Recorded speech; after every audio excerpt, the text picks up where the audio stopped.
Equilibrium का ही जो last topic अभी टॉपलिंग किया था उसके आगे एक और है हिंज वाले क्वेश्चंस। इनको भी जरा चेक करो, हिंज रिएक्शंस कैसे फाइंड करते हैं इनको।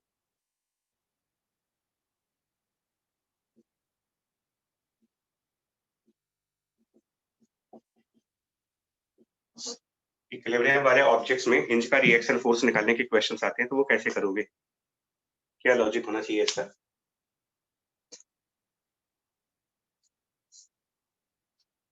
तो इसको ना स्टार्ट करने के लिए एक बहुत बेसिक प्रॉब्लम देंगे जिससे आइडिया डेवलप करेंगे, और आइडिया डेवलप करने के बाद उसको एक्सटेंड कर लेना बड़े क्वेश्चंस में। बट उसके पहले ये याद दिला दें कि इक्विलिब्रियम का मतलब समेशन ऑफ ऑल फोर्सेस को जीरो रखना है, और summation of all torque zero होना चाहिए, और ये टॉर्क वाली कल की थ्योरी के हिसाब से किसी भी पॉइंट के अबाउट कर सकते हो। ये कल डिस्कस हो चुका था कि आप टोटल टॉर्क किसी भी पॉइंट के अबाउट जीरो कर लीजिए एंड टोटल फोर्स की वैल्यू जीरो। Yes sir. ठीक। Yes sir. Hinge reaction equilibrium time पर अगर निकालना है मेरे को, और ये दो कंडीशंस रहेंगी मेरी, तो पहला क्वेश्चन, फर्स्ट क्वेश्चन बड़ा सिंपल सा है। उसमें एक रॉड की बात कर रहे हैं हम लोग फिर से, और यूनिफॉर्म रॉड है जिसका लेफ्ट साइड वाला एंड, लेफ्ट वाला एंड को हम कहते हैं कि ये किसी वॉल के साथ क्लैंप किया गया है, मतलब हिंज कर दिया गया, इसको हिंज किया गया है लेफ्ट साइड वाले पर। और राइट साइड पर इसको, मतलब जो इसको राइट वाला एंड है, एग्जैक्टली राइट वाला एंड, उससे कुछ डिस्टेंस पीछे इसका हमने स्ट्रिंग से कनेक्ट किया इसको। यहाँ पर एक स्ट्रिंग लगाई है और ये डिस्टेंस हमने x मान लिया, और ये टोटल लेंथ l है, कंप्लीट लेंथ इसकी l है, और टोटल मास इसका m ले लेंगे। सो क्वेश्चन ये है कि जब इसका इक्विलिब्रियम होगा तो यहाँ पर क्या रिएक्शन होगी और यहाँ पर कितनी फोर्स आएगी, ये दोनों चीजें निकालनी है। हिंज रिएक्शन फाइंड करना है और स्ट्रिंग के अंदर की फोर्स निकालनी है, दोनों ही जब ये सिस्टम इक्विलिब्रियम की कंडीशन पे होगा तब।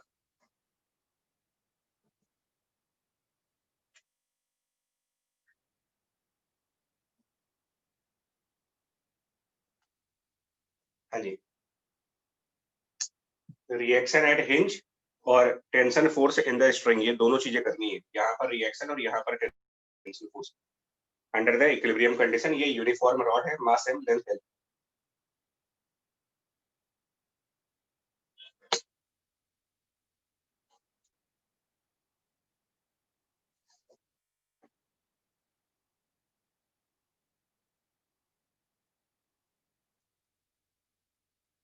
क्या करा जाए बताओ अभी। पहले तो एफबीडी ड्रॉ करेंगे और सर सिग्मा एफ को जीरो करेंगे, फिर से टॉर्क की इक्वेशन देखेंगे। हाँ, तो एफपीटी में स्ट्रिंग का मतलब पहले तो आप ग्रेविटी की फोर्स दिखाओगे इसके सेंटर ऑफ मास के थ्रू, m इंटू जी। यहाँ पर टेंशन फोर्स दिखाएंगे T। इसमें जो आर्ग्यूमेंट पार्ट होता है ना, इसमें हिंज वाले क्वेश्चंस का जो आर्ग्यूमेंट है वो ये होता है कि आप हिंज रिएक्शन का डायरेक्शन यहाँ पर क्या दिखाओगे। जैसे बाकी फोर्सेस के डायरेक्शंस के बारे में पहले से आइडिया होता है कि mg डाउनवर्ड होगा, डायरेक्शन होगा, टेंशन ऊपर होगा। हाँ, मतलब इसमें क्वेश्चन टू क्वेश्चन प्रॉब्लम ये होती है कि लोग हिंज के रिएक्शन का डायरेक्शन गेस नहीं कर पाते। सर एक्सेलरेशन के बाद ही जज कर पाएंगे कितना है, कितना होना चाहिए। बट इसका, हाँ वो ठीक है आप जो कह रहे हो, लेकिन इसका एक सबसे आसान तरीका अगर मैं बात करूं न्यूमेरिकल के इस पॉइंट से कि न्यूमेरिकल करने हैं और सबसे आसान तरीके से न्यूमेरिकल करना है, तो मेरा एक सजेशन ये होगा, जहां पर हिंज हो वहां पर आप हॉरिजॉन्टल और वर्टिकल दोनों रिएक्शंस मान लो उसकी। एक सबसे बढ़िया तरीका फिजिक्स में ये होता है कि जब किसी भी वेक्टर का डायरेक्शन ना मालूम चले तो आप उसके दो कंपोनेंट्स मान लीजिए। तो हम हिंज के रिएक्शन की डायरेक्शन ना मालूम होने की वजह से, इसका डायरेक्शन ना मालूम होने की वजह से हम ये एज्यूम कर रहे हैं कि हिंज का रिएक्शन एक हॉरिजॉन्टल डायरेक्शन में होगा Fx और एक वर्टिकल डायरेक्शन में होगा Fy। ये मेरे एजम्पशंस हैं। सर ये एजम्पशन वर्टिकली डाउनवर्ड्स भी तो ले सकते थे। कोई ले लो, डाउनवर्ड ले लो, एजम्पशन है किसी भी साइड ले सकते हो। हमने एजम्पशन में राइट और अप माना है, आप चाहो डाउनवर्ड मान लो। Okay sir. ठीक है, मतलब पहला स्टेप ध्यान रखना है, हिंज का कोई भी क्वेश्चन आएगा तो आपको क्या करना होगा, हिंज पर कंपोनेंट्स के फॉर्म में रिएक्शन को दिखाओगे आप। हिंज की रिएक्शन का उसका कंपोनेंट दिखाइए, एक एक्स कंपोनेंट और एक वाई कंपोनेंट। ठीक है, यस सर।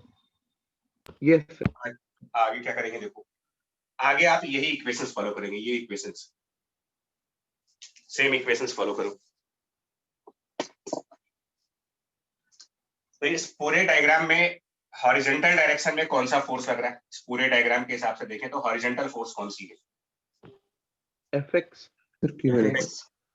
तो उसको बैलेंस करने के लिए दूसरी फोर्स कौन सी है? एफएक्स के अलावा और तो कोई हॉरिजॉन्टल है नहीं। No sir. करते जीरो हो गया एफएक्स। जीरो हो गया। समेशन ऑफ एफ जो है, आपसे कहा गया था कि ये हर एक डायमेंशन में जीरो होना चाहिए। तो अगर एक्स डायमेंशन में सिर्फ एक ही फोर्स है और हमें जीरो करना है, तो इसका मतलब FX must be zero. Vertical direction की बात करें, अगर in case vertical direction use कर रहे हो, तो एफ वाई और टी ऊपर की तरफ, इनको कंबाइन करेंगे और डाउनवर्ड डायरेक्शन में एम जी से बैलेंस करो, फर्स्ट इक्वेशन। और इसके बाद एक और इक्वेशन बनानी है, वो ये वाली है, टॉर्क वाली। तो समेशन ऑफ टॉर्क किस कौन से पॉइंट के अबाउट बनाएंगे इसको? सेंटर ऑफ मास वाले कोई भी ले सकते हैं, लेकिन एच ले लेते हैं, इस बार हिंज को ले लेते हैं। सजेशन ये है कि आप हिंज को रखें। वैसे तो चॉइस में आप सेंटर पॉइंट भी ले सकते थे, बट हिंज को लेना प्रेफरेबल है। फायदा क्या है देखो, ये दोनों खत्म हो जाएंगे, इनके टॉर्क आएंगे नहीं, mg का टॉर्क आएगा। हाँ, तो mg मल्टीप्लाइड बाय इसका हिंज से distance, distance from the hinge of this mg l/2, mg into l/2, और टेंशन फोर्स का डिस्टेंस t into mg नहीं, हिंज से डिस्टेंस। अगर इधर से x है, टोटल लेंथ l है, तो हिंज वाले साइड से टेंशन फोर्स की जो डिस्टेंस है वो l माइनस x। ये टॉर्क आपस में बैलेंस कर देंगे। यहाँ से मुझे टेंशन फोर्स की वैल्यू मिल जाएगी, mg l divided by 2 times of l minus x। Yes sir. Tension force की वैल्यू मिल गई, टेंशन फोर्स की वैल्यू मिल गई, तो फर्स्ट इक्वेशन में सब्स्टिट्यूट कर दो इसको। टेंशन फोर्स मिल गया तो फर्स्ट इक्वेशन में सब्स्टिट्यूट करेंगे, यानी एफ वाई मिल जाएगा मुझे। इसको यहाँ पर रखो फर्स्ट इक्वेशन में, और एफ वाई की वैल्यू सॉल्व कर लो कितनी आएगी। और एफ एक्स ऑलरेडी जीरो है, तो इसका मतलब जो एफ वाई आ रहा है ना, यही हिंज का रिएक्शन होगा। एक बार सॉल्व करके देखो कितना आएगा, टेंशन की वैल्यू यहाँ रख करके फर्स्ट इक्वेशन में।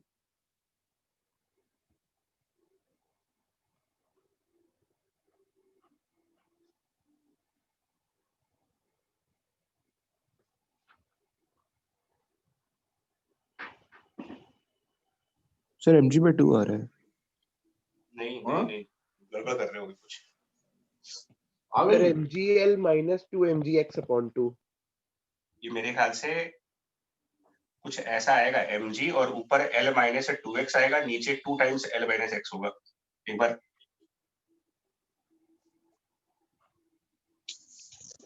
हाँ सर, वो 2x लिखना भूल गया था। चेक तो कर लो इसको सॉल्व करके। ये सर यही आ रहा है। तो इसका मतलब है तो क्या हुआ, इसका मतलब कि स्प्रिंग की लोकेशन पे डिपेंड करता है यहाँ का रिएक्शन फोर्स। रिएक्शन फोर्स में x के आने का मतलब क्या है कि अगर ये स्ट्रिंग हमने कहीं और, मतलब इसकी लोकेशन चेंज कर दो, स्ट्रिंग की लोकेशन चेंज कर देंगे, तो यहाँ पर रिएक्शन ऑटोमेटिकली बदलता रहेगा। फॉर एग्जांपल, अगर ये वाली स्ट्रिंग बिल्कुल राइट वाले एंड पे लगाई होती, स्ट्रिंग को अगर रॉड का बिल्कुल राइट एंड पे कनेक्ट किया होता, यानी कि x को जीरो किया होता, देखो क्या आंसर आएगा। अगर ये स्ट्रिंग, मैं इसको स्ट्रिंग mg/2 आ जाता फिर। अगर स्ट्रिंग बिल्कुल एंड पॉइंट पे होती, बिल्कुल यहाँ वाले एंड पॉइंट पर, दैट मींस कि x की वैल्यू जीरो होती। तो आप नोटिस करो जरा, अगर x को जीरो रखोगे ना, तो टेंशन फोर्स भी mg/2 आएगा, और ये जो Fy देख रहे हो इसकी वैल्यू भी, अगर x को जीरो mg/2 आएगी, ये mg/2 आएगा।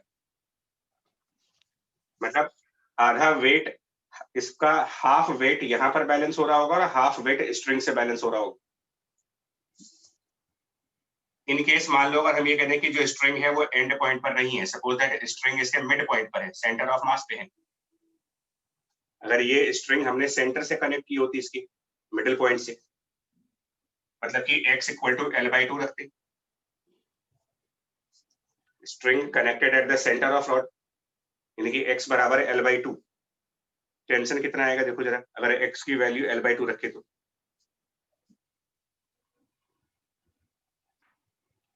Value of tension force if x equal to L/2।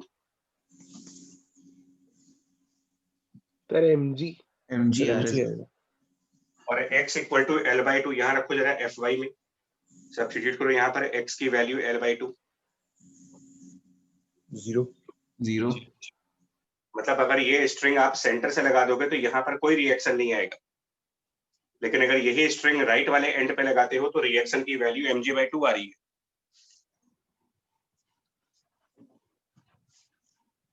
Yes sir.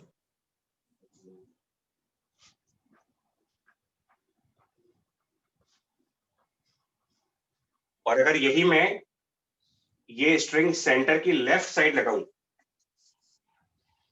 Centre की लेफ्ट साइड यहां कहीं पर लगा दूं, सपोज राइट वाले एंड से 3L/4, तो string at 3L/4 from right end. फिर सर Fi नेगेटिव आएगा, यानी उसको डाउनलोड होना पड़ेगा। हाँ, मतलब कि x की वैल्यू 3L/4, एक मिनट, अब x इक्वल टू 3L/4 जब रखोगे ना, x की वैल्यू 3L/4, नोटिस करो टेंशन की वैल्यू कितनी आएगी, x equal to 3L/4।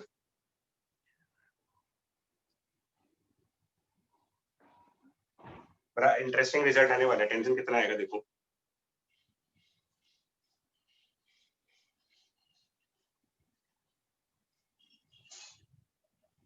Sir 2 mg 2 mg। Yes sir. और Fy मतलब अजीब सी चीज हो रही है, बॉडी की वेट से ज्यादा टेंशन आ रहा है इसमें। और Fy यहाँ पर x को 3L/4 रखेंगे जब 3L/4, और यहाँ पर भी x को 3L/4 रखेंगे, यहाँ भी x इक्वल टू 3L/4, यहाँ पर भी x equal to 3L/4।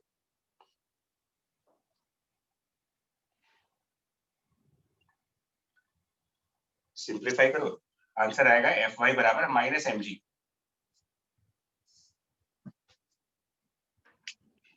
Value रख के देख लो इसका। Yes sir sir. मतलब क्या हुआ लेकिन -mg?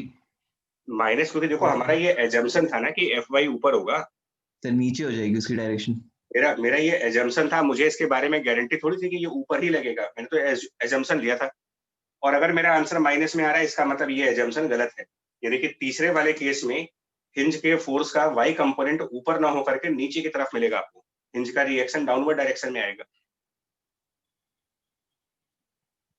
Yes sir.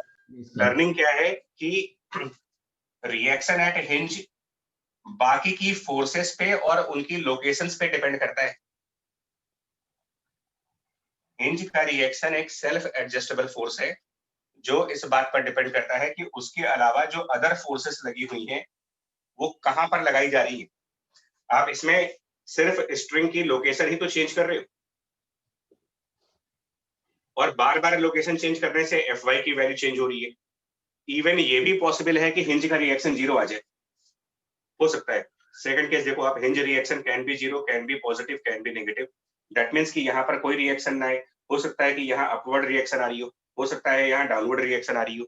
ये सब डिपेंड करेगा mg और बाकी का जो फोर्स यानी कि टेंशन फोर्स है, ये इसकी हिंज से क्या डिस्टेंस बन रही है। बाकी के फोर्सेस कितने डिस्टेंस पर हैं वो डिसाइड करेंगे हिंज के रिएक्शन फोर्स का डायरेक्शन।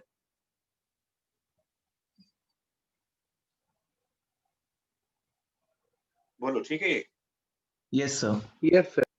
यही इसका आउटकम है इस एग्जांपल का, ठीक है जी, यही आउटकम है। Reaction at hinge can be in any direction depending upon the other forces. तो न्यूमेरिकल करने के लिए क्या करोगे, न्यूमेरिकल्स के लिए, ये तो हमने थ्योरेटिकल बताया, बट न्यूमेरिकल्स करने के लिए जहां पर हिंज दिखेगा वहां पर 2 कंपोनेंट्स मानोगे और उसके बाद फिर यही स्टेप फॉलो होगा। एक और एग्जांपल दिखाते हैं।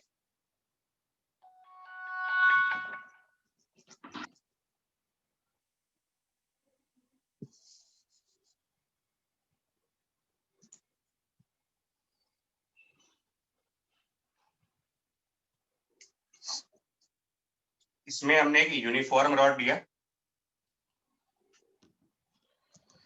Uniform rod, again same question ले रहे हैं, यूनिफॉर्म रॉड, बट इस बार क्या कर रहे हैं, स्ट्रिंग वर्टिकल डायरेक्शन में लगा करके स्ट्रिंग को किसी एंगल पर लगा रहे हैं। तो हमने यहां से स्ट्रिंग कनेक्ट की और ये स्ट्रिंग किसी एंगल पर लगा दिया ऐसे, एट सपोज थीटा एंगल लगाया आपने और राइट साइड से L/4 डिस्टेंस पे, या इसको भी इन जनरल x मान लेते हैं, राइट साइड से x डिस्टेंस लगा दिया हमने। बाकी स्पेसिफिकेशन पहले जैसी हैं, इसकी लेंथ L है और इसका टोटल मास कैपिटल M। और क्वेश्चन भी वही है, मुझे हिंज का रिएक्शन फाइंड करना है, यहाँ पर क्या रिएक्शन आएगी, मतलब यहाँ पर कितनी फोर्स आएगी वो निकालना है, और प्लस इसमें कितना टेंशन फोर्स आएगा वो निकालना है। स्ट्रिंग की फोर्स निकालनी है और रिएक्शन फोर्स निकालनी है।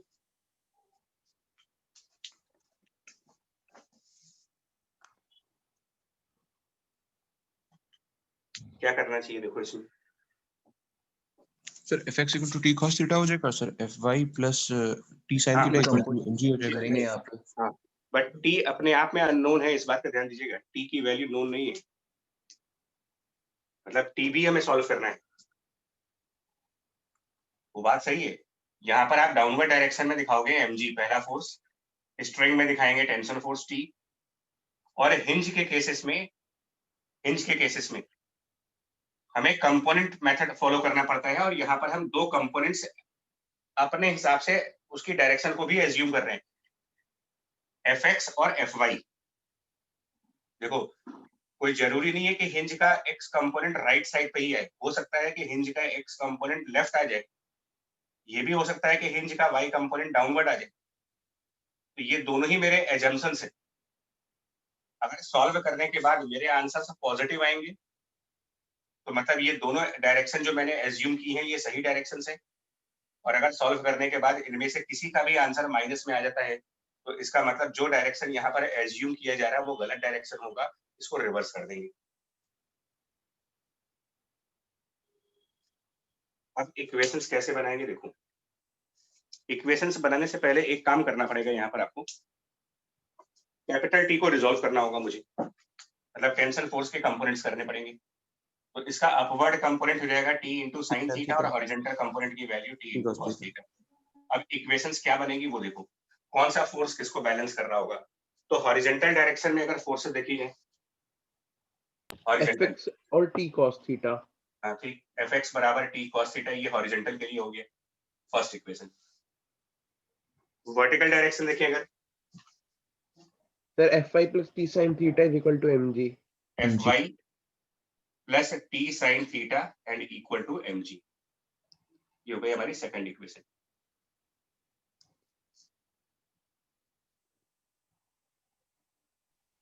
और उसके बाद समेशन ऑफ टॉर्क, इसके लिए मैं बार बार बोलूंगा हिंज पॉइंट को ही पकड़ लीजिए आप, हिंज के about, and put it equal to 0। अब ध्यान से देखना कौन कौन सी फोर्सेस के टॉर्क नहीं आएंगे, इनके टॉर्क नहीं आएंगे, fx fy, क्योंकि ये हिंज पे है, और एक और फोर्स है जिसका टॉर्क नहीं आएगा, क्योंकि अगर आप उसको एक्सटेंड करेंगे तो वो हिंज से पास हो जाएगा, sir t cos theta, right. t cos theta को अगर मैं एक्सटेंड करता हूं तो ये हिंज से पास हो जाएगा, तो इसकी t cos थीटा से टॉर्क नहीं आएगा, fx से टॉर्क नहीं आएगा, fy से टॉर्क नहीं आएगा। तो टॉर्क वाली दो ही फोर्सेस है, एक ये mg और एक ये t sin थीटा। सर सिर्फ तो t का टॉर्क ना निकाल ले ट्रिग्नोमेट्री की हेल्प से, वो भी कर सकते हैं, लेकिन यहाँ पर ये ज्यादा कन्वीनियंट लग रहा है, ये प्रैक्टिस का पार्ट है। कभी कभी कंपोनेंट्स ज्यादा कन्वीनियंट हो जाते हैं, क्योंकि एक कंपोनेंट हिंज से पास हो गया ना मेरा, यस सर, तो इसलिए ये कंपोनेंट ज्यादा कन्वीनियंट अप्रोच बन रही है। Yes sir, t sin theta और उसका डिस्टेंस हिंज से वो L माइनस एक्स हो गया, इनको इक्वेट करके ये तीसरी इक्वेशन हो गई, थर्ड इक्वेशन यहाँ पर आ गई।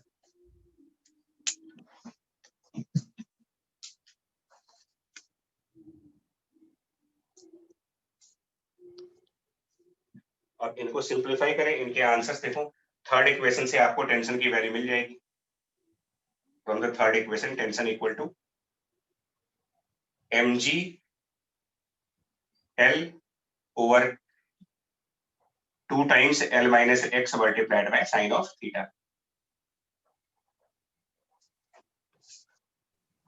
ठीक है, थर्ड वाला एल निकाल के एफ वाई नहीं निकाल सकते पहले?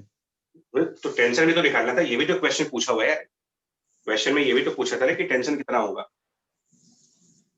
तो अभी उसका आंसर आया हम। अब हम टी साइन थीटा की वैल्यू यहाँ रख करके एफ वाई निकाल लेंगे, तो वो भी देख सकते कितना आएगा।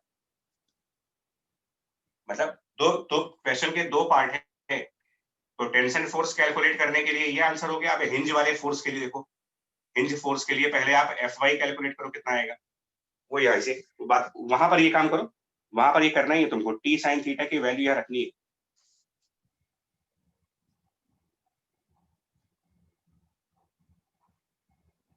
ये बच्चा वही आएगा अभी जो आपने किया था ना, मेरे ख्याल से उतना ही आंसर आएगा। ये आएगा mg, हाँ सर वही आ रहा है, तो सेम आएगा। जो आंसर आया था वही आएगा। ये mg डिनोमिनेटर में 2l माइनस एक्स और न्यूमरेटर में l माइनस 2x। वेरीफाई एक बार ये एक सर बार यही है, यही है। हाँ, लेकिन इस बार fx भी आएगा। पिछली बार fx नहीं था, इस बार fx भी आएगा, क्योंकि वो t इंटू कॉस थीटा है ना। fx की value t into cos theta, जब t की वैल्यू रखो उसमें, मतलब ये वाली वैल्यू, t की ये वाली वैल्यू, तो fx की भी वैल्यू मिलेगी तुम्हें। और cos थीटा और मल्टीप्लाई होगा, यहाँ sin थीटा पहले से ही है, तो तो cos डिनोमिनेटर में थीटा। tan थीटा आ जाएगा, या ऊपर cos थीटा कर लो। Yes sir. ये आंसर्स बनेंगे।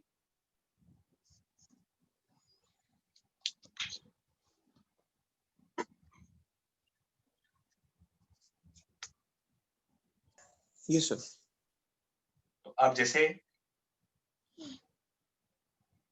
अब डिपेंड करेगा ये x क्या है ना, मतलब x की वैल्यू प्रॉब्लम में दी जाएगी, मतलब स्ट्रिंग कहाँ लगाई गई है, उसके हिसाब से आप देख सकते हो कि fy और fx क्या बनेगी। और जब fy और fx सॉल्व कर लेंगे तो वेक्टर का कंसेप्ट लगाओगे। जब हिंज के इधर भी फोर्स आ रही है, हिंज की फोर्स इधर भी आ रही है, तो इनका रिजल्टेंट भी लाना पड़ेगा तुम्हें, हिंज के फोर्स का रिजल्टेंट, जो इजिली लॉ ऑफ पैरेललोग्राम से आ जाएगा। fy और fx को मिला करके यहाँ पर इनका रिजल्टेंट कर दो, इसको मैं fh कर दे रहा हूँ, मतलब फोर्स बाय द हिंज। और अगर ये हॉरिजॉन्टल से बीटा एंगल बनाए, हॉरिजॉन्टल से इसका एंगल बीटा बन रहा हो, तो ये वेक्टर से लिख सकते हैं यार इसको, fh की value according to the vectors. ये जो सर रिजल्टेंट है fx और fy का, तो it can be written as root of fx square plus fy square and tan beta भी निकाल सकते हैं, tan of beta fx। y component divided by x component, which means कि fy divided by fx। इस तरीके से पूरा solve किया जाएगा इसको।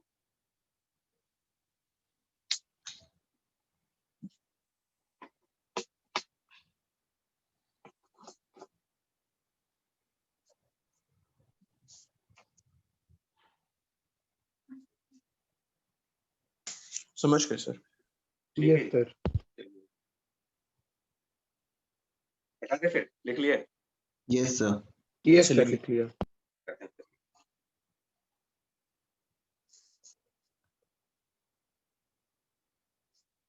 अब ना एक बहुत अच्छा क्वेश्चन है, तो एक बार फिर से एचसीवी आपको दोबारा खोलनी पड़ेगी और बताते हैं। एचसीवी का प्रॉब्लम नंबर 44, रोटेशनल वाले चैप्टर का 44th क्वेश्चन, 44 रोटेशनल वाले का।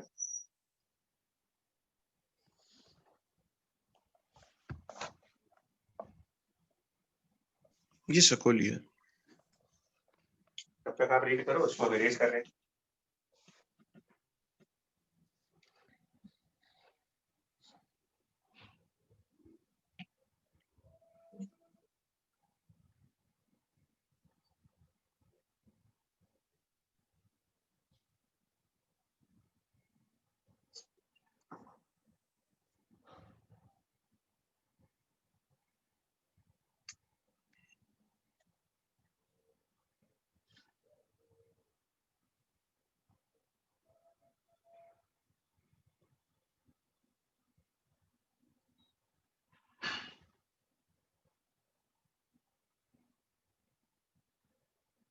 क्या दिया है इसमें यार? सर एक अलमीरा है 6 feet tall and 1.5 feet wide और वो दोनों एंड से 1 फीट के डिस्टेंस पे 2 हिंजेस से सपोर्टेड है। दोनों मतलब हिंजेस का डोर, length हाँ, अल्टीमेटली ये कंसेप्ट ये है कि जो दरवाजे होते हैं ना उनका इक्विलिब्रियम कैसे देखा जाता है, equilibrium of the door. Yes sir. वो अलमीरा हो चाहे नॉर्मल डोर हो घर का, तो डोर्स में कई सारे हिंजेस होती हैं। नॉर्मल अगर आप देखोगे तो जो दरवाजे घर के लगे होते हैं उसमें करीब 3 से 4 हिंजेस लगाई जाती हैं। वो कारपेंटर पे डिपेंड करता है और टाइप क्वालिटी ऑफ हिंज पे डिपेंड करता है। कभी आप अगर Yes, sir. अपने घर के दरवाजे को देखेंगे Yes, तो sir. सबसे, हाँ, ग्राउंड से थोड़ा सा ऊपर एक हिंज होता है, एक हिंज सेंटर से थोड़ा नीचे होता है, 2, और 2 हिंज ऊपर की तरफ काफी क्लोज करके लगाए जाते हैं। अभी आप जिस रूम में होंगे आसपास कोई दरवाजा होगा, Yes, Yes sir. Sir 3 hinge है। आप उसको देखो उसमें कितने हिंज लगे हैं, सर 3। कहाँ पर? सर एक काफी बॉटम पे और एक सर हैंडल से अगर एक परपेंडिकुलर लाइन खींच दी जाए वहां पे, और एक सर काफी ऊपर। अच्छा, ऊपर सिंगल हिंज लगा हुआ है। Yes sir. ठीक ठीक है। देखो कहीं कहीं पर डबल भी होते हैं, वैसे हो सकता है आपको कभी और दिख जाए। अब इनका कंसेप्ट क्या है यार, इतने 3 या 2 हिंजेस की क्या जरूरत है? इस प्रॉब्लम में तो 2 ही हिंज हैं, उनकी बात करो। इस क्वेश्चन में नंबर ऑफ हिंज 2 है।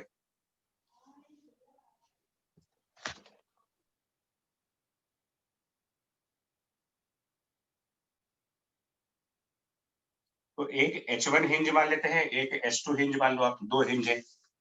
क्वेश्चन के हिसाब से चलेंगे तो अभी हम फिलहाल इसको बी विड्थ मान लेते हैं, इसकी टोटल हाइट को h मान लेते हैं, टोटल हाइट h है, और दोनों हिंजेस के बीच के डिस्टेंस को हम यहाँ पर कुछ d मान लेंगे। वो न्यूमेरिकल के हिसाब से अपना डेटा पुट कर लेना। इसमें अगर हम फोर्सेस की बात करें तो कौन कौन सी फोर्सेस आएंगी, देखो नंबर ऑफ फोर्सेस कौन कौन सी होंगी। तो ऑब्वियसली सबसे पहले इसके सेंटर ऑफ मास पर ग्रेविटी, मतलब mg at the centre sir of दोनों मास। हिंजेस ऑपोजिट एंड्स पे नहीं होंगी? हाँ जी बच्चा। सर दोनों हिंजेस ऑपोजिट एंड्स पे नहीं होंगी?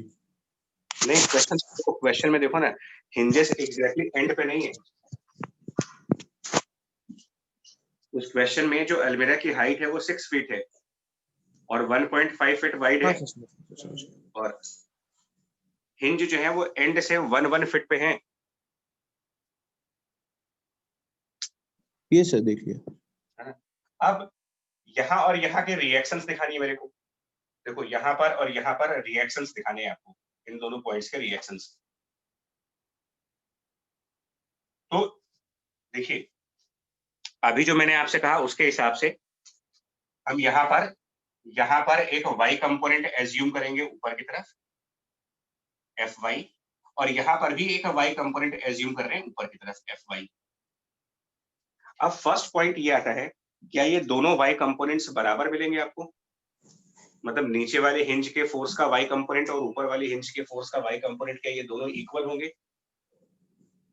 Sir Yes, sir. मैग्नीट्यूड तो इक्वल कहा गया, तो इक्वल ही होंगे। हाँ, लेकिन नहीं, ये हमेशा नहीं, ये क्वेश्चन के हिसाब से होता है। जैसे इस न्यूमेरिकल में क्या लिखा हुआ है, इस न्यूमेरिकल में एक लाइन लिखी हुई है आखिरी में। ये सर मैग्नीट्यूड इक्वल कर गए हैं। हाँ, तो इस क्वेश्चन के हिसाब से ये इक्वल होंगे, बट ये इन जनरल इक्वल नहीं होते। मतलब इन जनरल ये Fy और ये Fy इक्वल नहीं होते, अलग अलग होते। तो मैं अभी जनरलाइज कर रहा हूँ, Fy1 और Fy2। अब इनके हॉरिजॉन्टल फोर्सेस भी आएंगे, Fx भी आएंगे। Yes sir. तो हम क्या कर लेते हैं, Fx को कुछ ऐसे मान लेते हैं कि यहाँ पर Fx जो है वो राइट साइड होगा, Fx1, और यहाँ का Fx लेफ्ट साइड होगा, Fx2। ये मान लेते हैं हम। ये अपोजिट ही होने पड़ेंगे, x कंपोनेंट्स को अपोजिट होना ही पड़ेगा, अदरवाइज पहली वाली कंडीशन सेटिस्फाई नहीं हो पाएगी। Yes, sir. अगर दोनों, हाँ, Yes. अगर दोनों के x कंपोनेंट सेम डायरेक्शन में हो गए तो उनको बैलेंस करने वाला कोई फोर्स नहीं होगा। हॉरिजॉन्टल डायरेक्शन में कोई फोर्स है नहीं, तो सर उन दोनों के एंटी क्लॉकवाइज और हाँ, क्लॉकवाइज मूवमेंट्स को एक दूसरे को हाँ, बैलेंस करना यानी कि पड़ेगा। इनके हॉरिजॉन्टल कंपोनेंट्स को अपोजिट होना मैंडेटरी है, कंडीशन है। इनके हॉरिजॉन्टल कंपोनेंट्स अपोजिट मिल रहे हैं।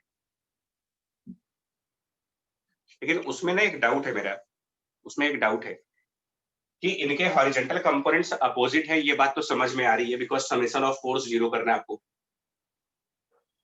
लेकिन ये कैसे मतलब इस चीज को कैसे जस्टिफाई करोगे या इस चीज को कैसे क्लियर करोगे कि ऊपर राइट साइड होगा और नीचे लेफ्ट होगा? क्योंकि ऐसा भी सर तो हो ये तो सकता अभी है कि एज्यूम किया है, तो ये तो बाद में मतलब फॉल्स भी प्रूफ हो सकता है।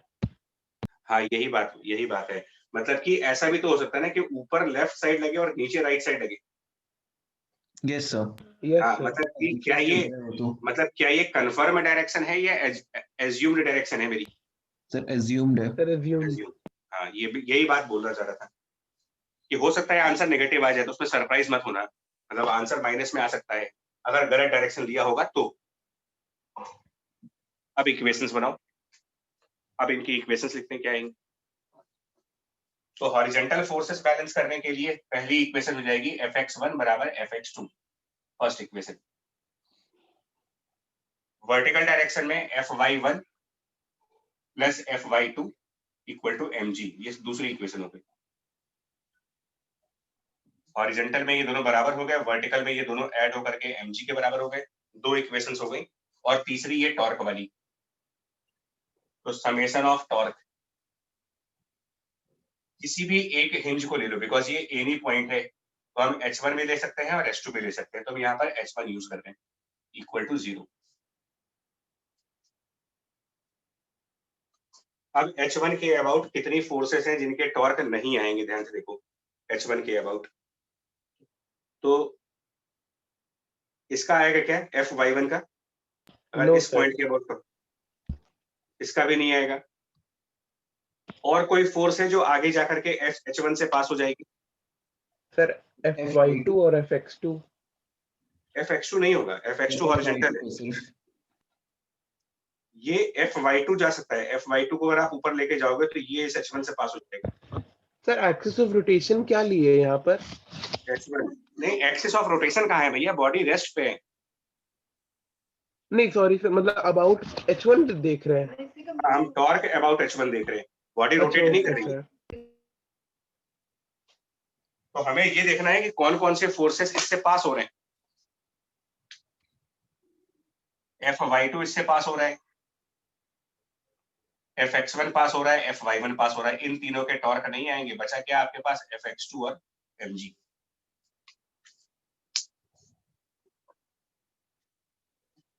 तो Fx2 दोनों का हिंजेस टॉर्क, से b/2 डिस्टेंस पे होगा।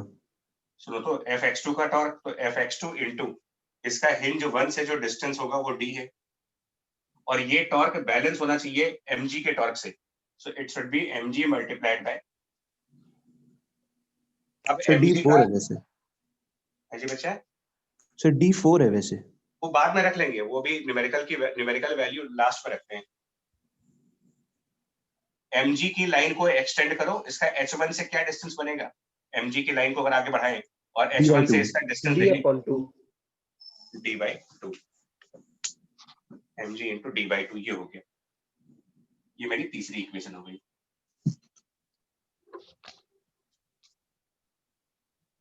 सर d/2 आपने क्यों लिखा है? सर B/2 होगा। सर b/2 है। d/2, एक मिनट, अब यहाँ पर आपको गलती क्या हो रही है, यहाँ पर एक प्रॉब्लम बता रहा हूँ क्या हो रही है। ये जल्दीबाजी में अगर यहाँ पर, सर यहाँ पे दोनों टॉर्क की डायरेक्शन एक आ रही है। हाँ इनफैक्ट अगर आप डायरेक्शन देखोगे ना, ये जो Fs2 है ये लेफ्ट साइड है, इसका टॉर्क H1 के अबाउट क्लॉकवाइज आएगा, और mg का टॉर्क भी H1 के अबाउट क्लॉकवाइज है, ये भी क्लॉकवाइज टॉर्क है और ये भी क्लॉकवाइज टॉर्क है, तो ये एक दूसरे को बैलेंस कर ही नहीं सकते। इनफैक्ट ये दोनों टॉर्क तो ऐड होने चाहिए,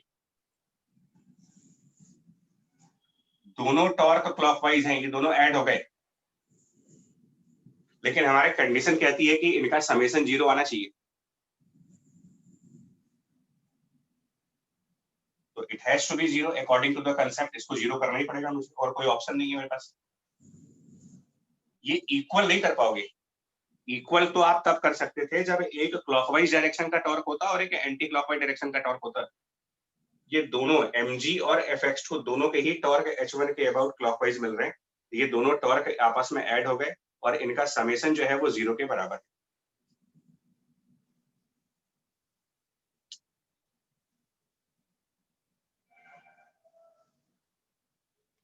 यस सर। Yes sir. अब इससे जरा वो निकालो, fx2 की क्या वैल्यू बनेगी? fx2 तो की सर वैल्यू अपने यहाँ पर एजम्पशन को गलत मान के fx2 की डायरेक्शन क्यों नहीं चेंज कर ले रहे हैं? अरे तो हमको क्या पता, हमको क्वेश्चन करने से पहले थोड़ी मालूम था कि हमारा डायरेक्शन गलत हो जाएगा। अच्छा यस सर। हम तो जब न्यूमेरिकल हमने स्टार्ट किया तब हमको मालूम नहीं था। अब मालूम चल रहा है इक्वेशंस बनाने के बाद कि यार fx2 की डायरेक्शन गलत हो जाएगी। कोई दिक्कत नहीं, जैसा बन रहा वैसा करेंगे, जैसा बन रहा हम वैसा ही करेंगे।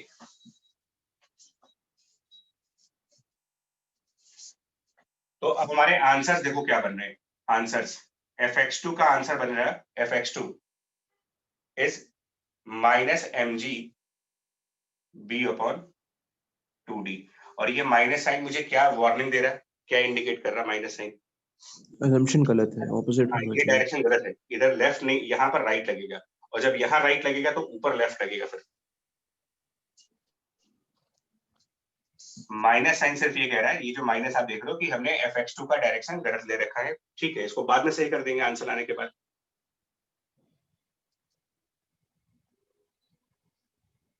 और जितना fx2 है उतना ही fx1 भी है। ठीक है, Yes, sir.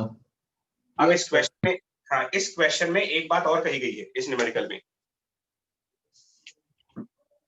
जो बुक है उसमें एक लाइन लिखी है आपको कि ये दोनों बराबर फोर्स लगा रहे हैं।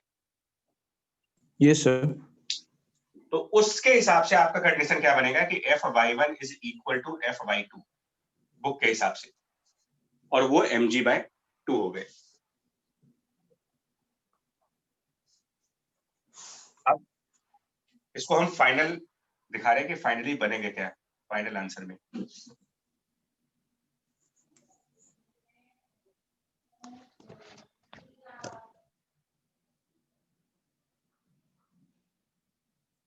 ये H1 और फाइनली यहाँ पर H2।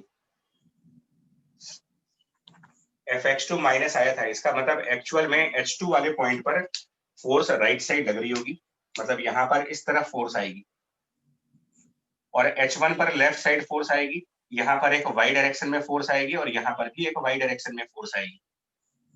और इस बुक के हिसाब से अगर हम न्यूमेरिकल वैल्यूज पुट करें ना, जो बुक में डेटा है उसके हिसाब से। Yes sir. तो बुक के डेटा के हिसाब से ये जो B है ये 1.5 है शायद। Yes sir. B 1.5 है, H 6 है, मास D4 है। शायद 8 किलोग्राम है, यस और सर। ये D कितना है? ये 4। हिंजेस इधर से 1 फीट पे है और इधर से 1 फीट पे, मतलब इनके बीच का जो डिस्टेंस है वो 4 है। तो एक बार वैल्यू बताओ क्या आएगी यहाँ से, अगर सबको रखें यहाँ पर। B 1.5 और D 4, 1.5 और 4।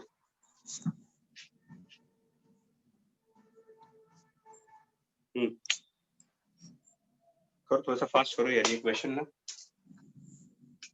Sir 3mg/16।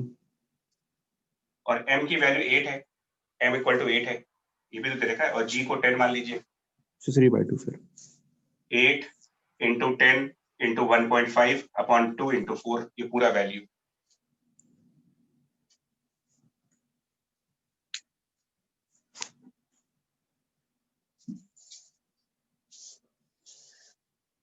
पंद्रह आएगा मेरे ख्याल से यार ये। 80 इंटू 1.5 120 अपॉन 8 15 आएगा शायद। 15 ही है सर। हाँ हाँ। सर 15 है। तो इसका मतलब हॉरिजॉन्टल डायरेक्शन में 15 न्यूटन की फोर्स इधर लगेगी और हॉरिजॉन्टल डायरेक्शन में 15 न्यूटन इधर लगेगा। और वर्टिकल डायरेक्शन देखते हैं। वर्टिकल में ये दोनों कंपोनेंट्स mg/2 हैं, 8 80/2 40, यानी 40 न्यूटन का फोर्स इस तरफ और 40 न्यूटन का फोर्स इस तरफ। ये इस क्वेश्चन के हिसाब से फाइनल आंसर है, लेकिन इनका रिजल्टेंट बताना होगा तुम्हें। तो H2 का जो रिजल्टेंट फोर्स आएगा, रिजल्टेंट ऑफ H2, वो कुछ इस तरह दिखाओगे, FH2 और H1 की रिजल्टेंट लेफ्ट साइड दिखाओगे, यानी कुछ इस तरफ FH1। So finally total answer ये लिखा रहेगा कि FH2 will be square root of 15 square plus 40 square and same as FH1, उसका भी आंसर नहीं आएगा। और ये अगर हॉरिजॉन्टल से कोई बीटा एंगल बनाए, हॉरिजॉन्टल से beta angle, so tan of beta from the horizontal is a vertical component जो कि 40 है divided by the horizontal component जो कि 15 है। इसके साथ पूरा आंसर आएगा इसका, कंप्लीट आंसर 44th क्वेश्चन का। इन्होंने 43 बोला है, मतलब ये स्क्वायर रूट जो है वो 43 के आसपास आ रहा है कुछ, तो वेरीफाई कर लो इसको, मतलब बुक के हिसाब से ये आंसर 43 न्यूटन के आसपास है।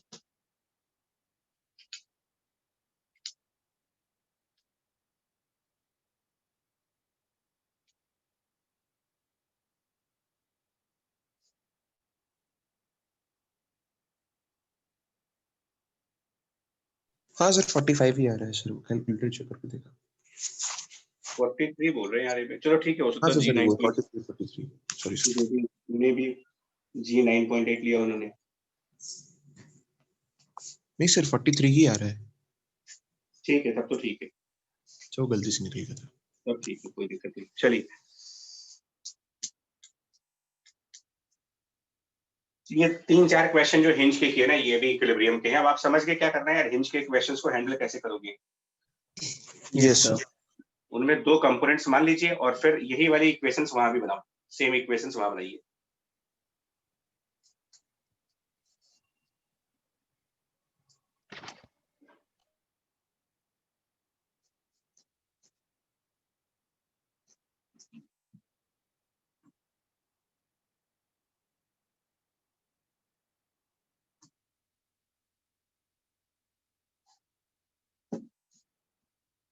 ठीक,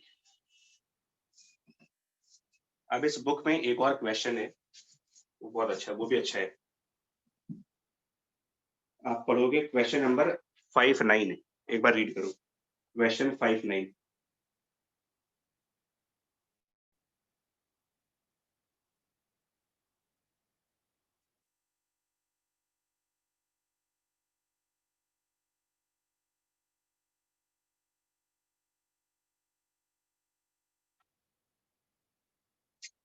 क्वेश्चन 59।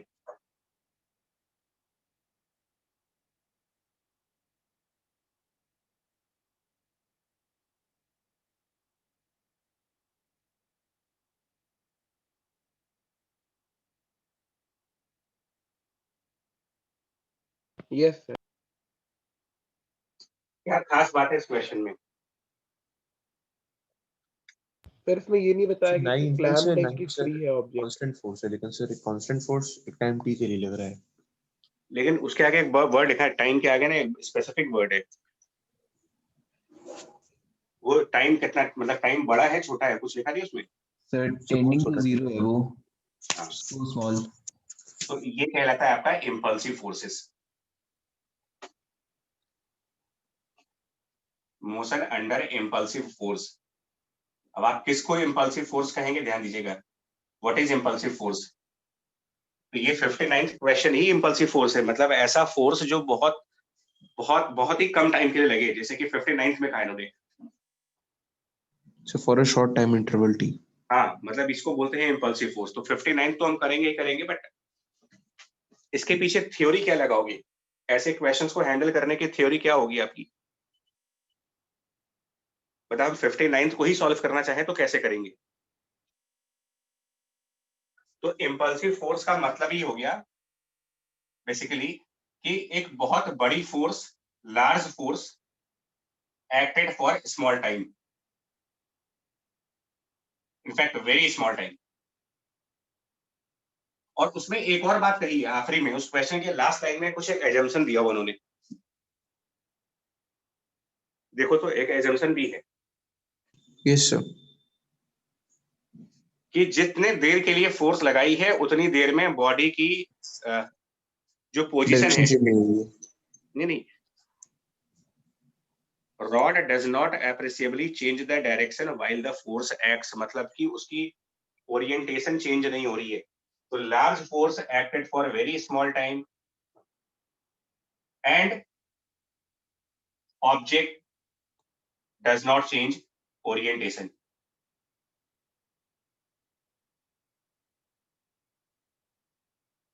ये पूरी बात है, मतलब ये प्रॉब्लम नहीं है, ये एक्चुअल में थ्योरी दे रहे हैं आपको, 59 के थ्रू ये कंसेप्ट बताना चाह रहे हैं। अब उस क्वेश्चन में रॉड की जगह हम कोई भी ऑब्जेक्ट ले सकते हैं, रॉड की जगह डिस्क, रिंग, कुछ भी ले सकते हैं। तो इनका कंसेप्ट कहाँ पर है? इनका कंसेप्ट है मैकेनिक्स की फंडामेंटल लॉज में। मैकेनिक्स की जो फंडामेंटल लॉज है वो क्या कहती है? एक लॉ कहता है कि जो फोर्स होता है वो rate of change of momentum, यानी कि F equal to dp by dt, ये एक लॉ कहता है आपका। Yes sir. तो इसी लॉ को यूज कर लेंगे, फोर्स और टाइम आपस में मल्टीप्लाई कर लीजिए, फोर्स इनटू टाइम कर लीजिए, फोर्स इनटू टाइम, यानी हम ये लिख सकते हैं कि force F multiplied by the time, but time काफी छोटा होगा तो इसको हम डेल्टा टी कर लेते हैं। शुड बी dp मतलब चेंज ऑफ मोमेंटम, dp मतलब change in momentum, so we will write it mass into final velocity minus initial velocity.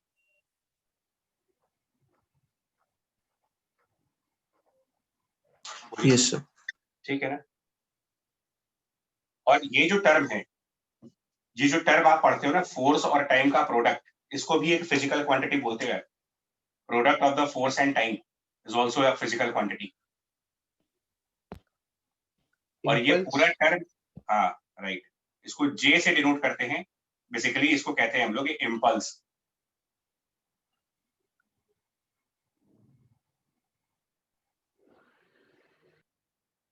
F force और टाइम के प्रोडक्ट को नया नाम दे रहे हो इम्पल्स, और ये पूरी इक्वेशन कहलाएगी हमारे लिए। ये जो पूरी इक्वेशन आपके सामने लिखी हुई है, दैट फोर्स इनटू टाइम, जिसको हम जे भी कह सकते हैं, इम्पल्स भी कह सकते हैं, और वो चेंज ऑफ मोमेंटम है, इस पूरी इक्वेशन को कहते हैं लीनियर इम्पल्स मोमेंटम थ्योरम।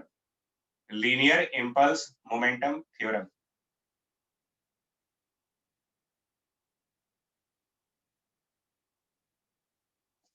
और इसके ही एनालॉग पर अगर आपको रिकॉल करिए तो एक और इक्वेशन इस चैप्टर में बताइए, रोटेशनल वाले में, F equal to dp by dt के ही एनालॉग पर एक और इक्वेशन है,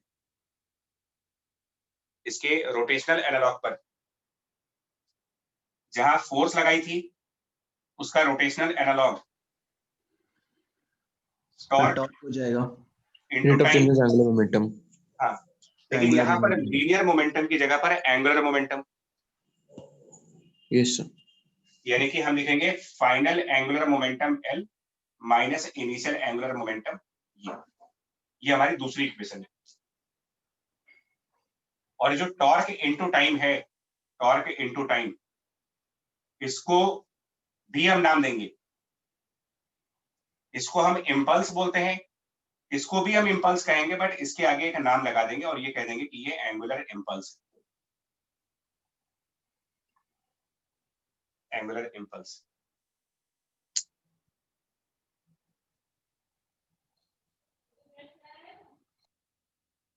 और ये इक्वेशन कहलाएगी एंगुलर इम्पल्स मोमेंटम थ्योरम। ये लीनियर इम्पल्स मोमेंटम थ्योरम, ये angular impulse momentum theorem.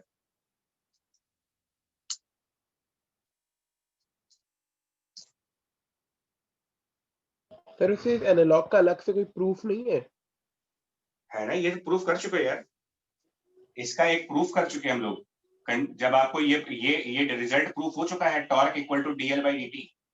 Yes sir, कराया था आपने। हाँ, ये यस वही सर। लिखा है, वही चीज तो लिखा अच्छा है, हाँ यस सर यस। लिख चुके हैं बच्चे ये।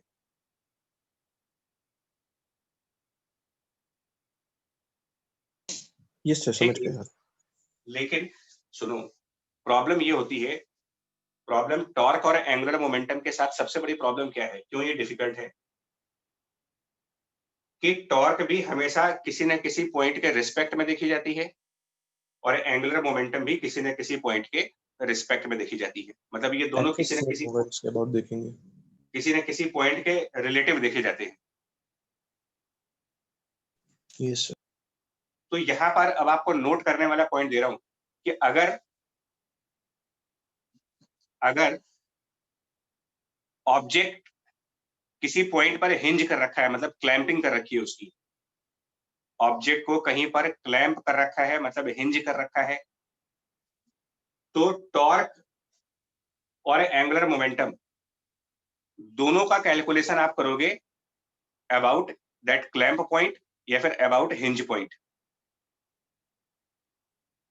मतलब अगर हमारी बॉडी किसी पॉइंट पर क्लैंप्ड है, तो जिस पॉइंट पर क्लैंप होगी उसी पॉइंट के अबाउट टॉर्क और उसी पॉइंट के अबाउट एंगुलर मोमेंटम का कैलकुलेशन करेंगे हम लोग। और अगर बॉडी क्लैंप नहीं है, फ्री है, कोई हिंज नहीं है उसके अंदर, तो हम यही Center equation of mass calculate five. करेंगे सेंटर ऑफ मास के अबाउट। कितने मतलब यहाँ पर ये ये दो पॉइंट्स कंसेप्चुअल पॉइंट्स हैं। मतलब ये अबाउट हिंज या फिर अबाउट सेंटर ऑफ मास, वो डिपेंड करता है सिचुएशन पे। जहां पर क्लैंप बॉडी होगी, क्लैंप बॉडी, उसमें हिंज के अबाउट, और जहां पर बिना क्लैंप के बॉडी है, विदाउट क्लैंप है, उसमें सेंटर ऑफ मास के अबाउट।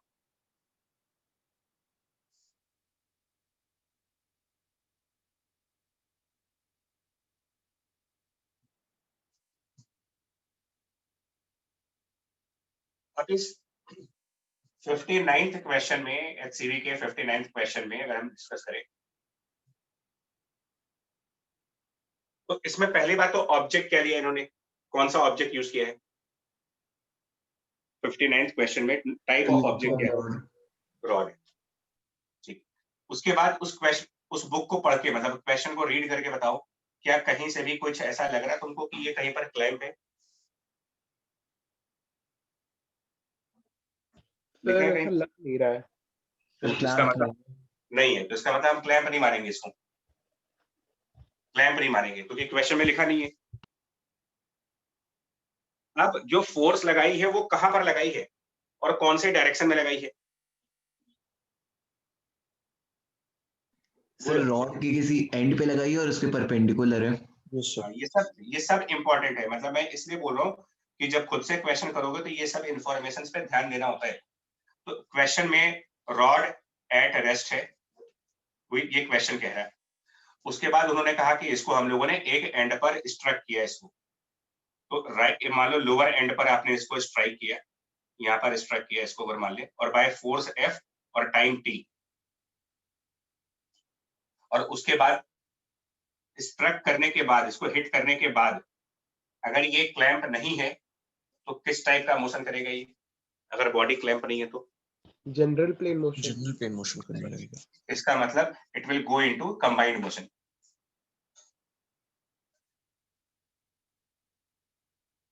तो अगर ये कंबाइंड मोशन में जाएगा तो हम ये कहेंगे कि इसका सेंटर ऑफ मास वो फॉरवर्ड चलेगा विद वेलोसिटी vc, और बॉडी अपने सेंटर ऑफ मास के अबाउट ओमेगा वेलोसिटी से रोटेट करेगी। Yes, sir. Yes right, sir. ठीक। अब देखो, अब हम इन इक्वेशंस का यूज करने जा रहे हैं, इनका इनका एप्लीकेशन यहाँ करेंगे। फर्स्ट इक्वेशन जो कहता है कि फोर्स और टाइम का मल्टीप्लीकेशन, तो फोर्स और टाइम का product equal to mass final velocity vc minus initial velocity 0। ये भी आपको स्पेसिफाई कर दूं कि ये जो फाइनल वेलोसिटीज हम लिखेंगे ना, और ये इनिशियल वेलोसिटीज, ये दोनों सेंटर ऑफ मास के करस्पॉन्डिंग होनी चाहिए।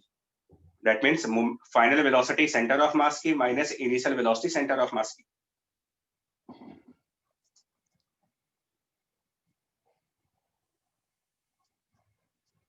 ठीक है, बोलो first Yes. Equation. Yes sir. Yes, sir. अब दूसरी इक्वेशन देखिएगा, टॉर्क इनटू टाइम। टॉर्क किसके अबाउट लगाओगे, ये डिसीजन लेना होगा। The centre of mass. Centre of mass के। तो ये जो फोर्स लगाई थी, ये सेंटर ऑफ मास से कितने डिस्टेंस पे था? L/2। L/2. तो एफ एल बाई टू, ये हो गया torque. Torque which is force into distance, F L by two torque, और उसमें भी टाइम मल्टीप्लाई करेंगे। एंगुलर मोमेंटम आई इंटू ओमेगा, और सेंटर ऑफ मास के अबाउट मोमेंट ऑफ इनर्शिया की वैल्यू, सेंटर ऑफ मास के about moment of inertia ml² by 12 into omega. Yes, sir. Yes और sir. बाद में मतलब जिसको मैं L final minus L initial कह रहा हूँ, ये एक्चुअल में क्या है, moment of inertia into final omega minus initial omega. Actual में तो यही बनेगा ना ये। Yes sir. Moment of inertia centre of mass के अबाउट लिख लिया, इनिशियल ओमेगा 0 है, इनिशियली ये रेस्ट पे है, और फाइनल ओमेगा ये दूसरी इक्वेशन आ गई। और यही तो ए और बी पार्ट में पूछा भी है आपसे, यही पूछा ए पार्ट में, speed of centre of mass, B part angular speed.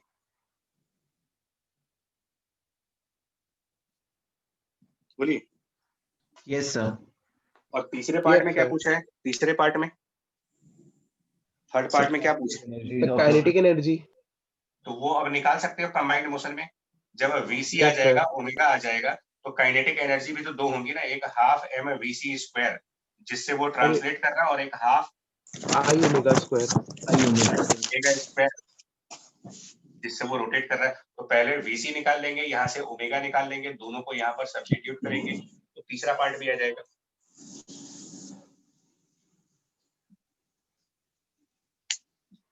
ठीक है, चौथा पार्ट आपके ऊपर छोड़ दे रहे हैं, वो देखिएगा। वो बेसिकली एंगुलर मोमेंटम पूछा है, वो I इंटू ओमेगा है। बोलो। Yes sir. ठीक Yes, sir. ठीक। अब एक क्वेश्चन और दिखाते हैं आपको।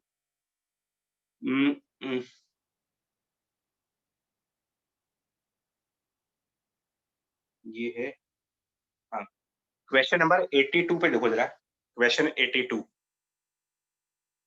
82 नंबर देखो जरा उसे।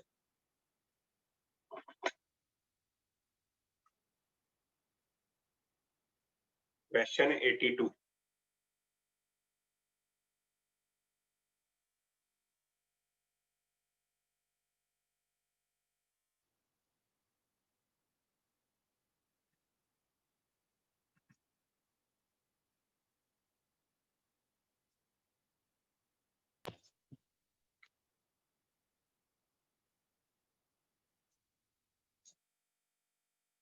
Yes, sir.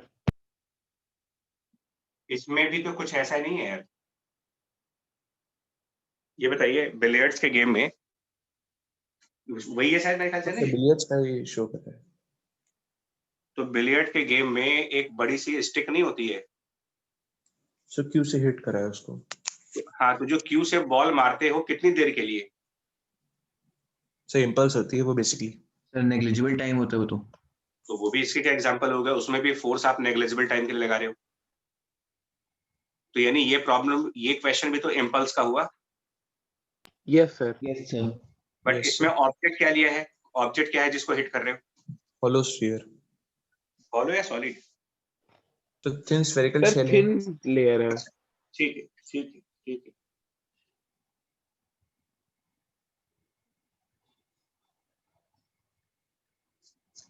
अब लेकिन मतलब देखो, एक बात सुना, इसके ऊपर क्वेश्चन नंबर 80, ये दो क्वेश्चन बैक टू बैक हैं, बड़े अजीब से हैं, देखना जरा। एक ऊपर 80, इसी के ऊपर ना क्वेश्चन नंबर 80 देखो जरा, 80 वाला।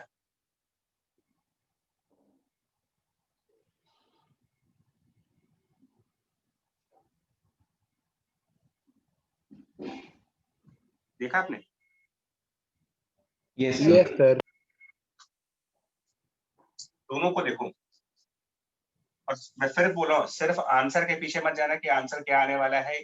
पर्पस देखो कि इन क्वेश्चंस का पर्पस क्या है। 80th क्वेश्चन में इस बॉल को कहां पर हिट किया जा रहा है? सिर्फ वही निकालना है कि कहाँ हिट करें ताकि वो परफेक्ट रोलिंग करे। ताकि वो स्लिप ना करे। परफेक्ट Sir, रोलिंग करे, slip प्योर ना हो। रोलिंग। हाँ, अब आपसे मैं कुछ जो मैं बोलने जा रहा हूँ उसको ध्यान से देखना, जो मैं कहने जा रहा हूँ, ये कंसेप्ट है इसका। हम इसको सेंटर से h डिस्टेंस ऊपर हिट करते हैं, सेंटर से h डिस्टेंस ऊपर। और इसका एक प्रैक्टिकल पहले आपको बता दूं क्या करना है, तो थोड़ा सा कन्विंस हो जाओगे कि मैं क्या बोलना चाह रहा हूँ। ठीक है, आप अपने टेबल पर, है ना, आप अपने टेबल पर स्केल रख लो।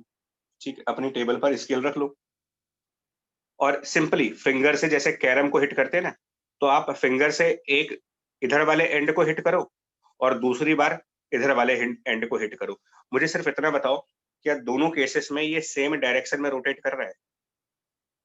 No sir. No sir. Scale रख लो, कोई पेन रख लो, पेन रख लो, आप ऐसे बस इसको हिट कर दो, एक तरफ मार दो इसको ऐसे, और एक बार इधर मारो। सेंटर के अपोजिट साइड्स पर हिट करने पर क्या ये सेम डायरेक्शन में रोटेट करेगा? स्पिन करने का जो तरीका होगा इसका no sir. No no sir. Sir. Opposite आएगा ना, यस सर। Yes sir. यानी कि सेंटर पॉइंट के ऊपर हिट करने से अलग डायरेक्शन ऑफ ओमेगा आएगा और सेंटर पॉइंट के नीचे हिट करने से अलग डायरेक्शन ऑफ ओमेगा आएगा। Yes sir. तो हम ये सेंटर से h डिस्टेंस ऊपर हिट कर रहे हैं इसको, हम लोग मान के चल रहे हैं कि सेंटर से h डिस्टेंस ऊपर हमने इसको हिट किया, और उसकी वजह से थोड़ा सा प्रैक्टिकली सोच के बताना आप मुझे, ये क्लॉकवाइज घूमेगा या एंटी क्लॉकवाइज घूमेगा? अगर आप सेंटर के ऊपर क्लॉकवाइज। क्लॉकवाइज, तो क्लॉकवाइज। तो ये ओमेगा से रोटेट करेगा और साथ में आगे भी बढ़ेगा। Yes sir. Sir.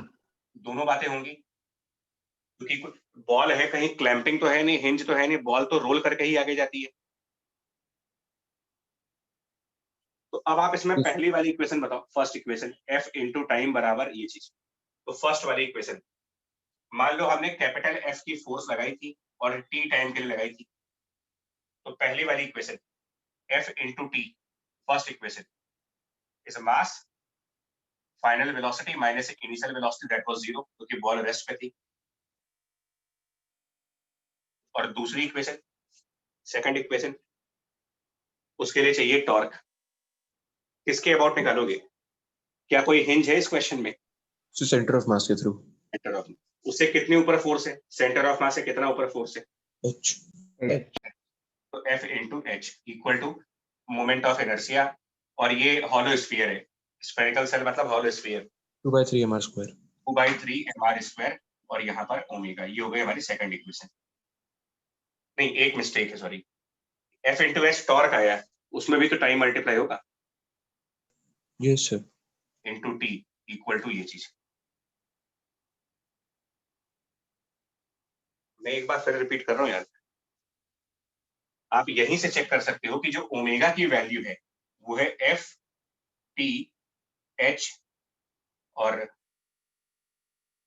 3 divided by 2 mr²। हमने इंटेंशनली H को अलग कर दिया।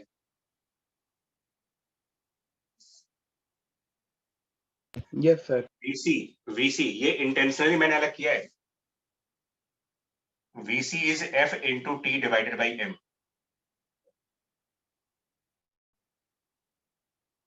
मैं ये क्या समझाना चाह रहा हूं, सेंटर के कितना ऊपर आप हिट कर रहे हो, क्या इससे सेंटर की वेलोसिटी पर कोई फर्क पड़ता है? VC पर नो सर। No sir. नहीं पड़ता। मतलब आप ये फोर्स सेंटर के ऊपर लगाओ, ये फोर्स सेंटर के नीचे लगाओ, ये फोर्स सेंटर पे लगाओ, VC में कोई फर्क नहीं पड़ता। ये Yes, फोर्स की लोकेशन पर डिपेंड नहीं करता, लेकिन ओमेगा में फोर्स का लोकेशन है H है। मतलब कि सेंटर से जितनी ज्यादा हाइट पर फोर्स लगाएंगे उतना ज्यादा ओमेगा आएगा। अगर यही फोर्स मैं सेंटर से लगाऊं, तो सेम फोर्स अगर मैं सेंटर से लगाऊं, H0, ओमेगा की वैल्यू तो 0। ट्रांसलेट करेगा फिर। यानी कि अगर आप उसको सेंटर पे हिट करोगे तो ये सिर्फ ट्रांसलेट करेगा, रोटेट नहीं कर पाएगा इस क्वेश्चन में। Yes sir. और यही 82 वाले में हो रहा है। क्वेश्चन नंबर 82 में अगर आप उसकी लाइन को पढ़ो, क्वेश्चन 82 की लाइन पढ़ो, ऊपर ही लिखा हुआ है सेकंड Without लाइन any में, initial angular velocity. As a result the shell starts moving with the linear speed v without any initial omega. अब समझ में आया ऐसा क्यों हो रहा है? उसके ऊपर उन्होंने क्या लिखा है कि लाइन ऑफ एक्शन कहां से पास हो रहा है फोर्स का, सेकंड लाइन में वो बात लिखी है उन्होंने। सर 82 सेंटर की, ऑफ सेल। हाँ, तो अगर आपके फोर्स का लाइन सेंटर से पास हो जाएगा तो ओमेगा जनरेट नहीं हो पाएगा इसमें। और यही वो उस क्वेश्चन में लिखना भी चाह रहे हैं, 82 में यही बात लिखी है उन्होंने। मैं इसको और क्लियर क्या कर रहा हूं कि फोर्स की height relative to the centre ये डिसाइड करता है कि ओमेगा क्लॉकवाइज आएगा कि ओमेगा एंटी क्लॉकवाइज आएगा या ओमेगा नहीं आएगा। ये सब डिपेंड करता है कि फोर्स सेंटर के रिस्पेक्ट में ऊपर है, नीचे है, कितना ऊपर है, कितना नीचे है, या फिर सेंटर पे है। ये सारी बातें डिसाइड करती हैं ओमेगा को। लेकिन वीसी में फोर्स की हाइट का कोई टर्म ही नहीं है, तो ये फोर्स आप जिस भी हाइट पे लगा लो, वीसी का आंसर सेम आएगा आपका।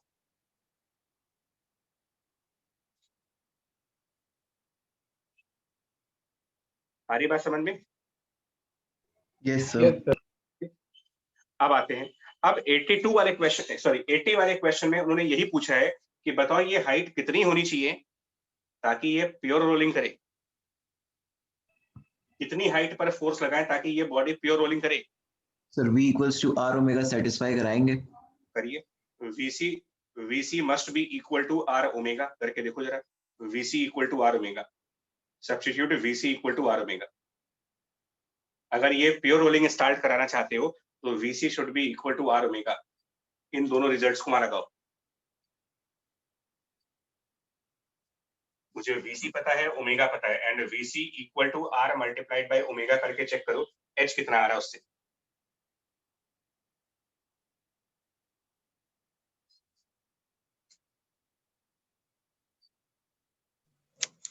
Sir 2/3R। 2R/3। ठीक, ये आंसर भी होगा, आप चेक कर लो।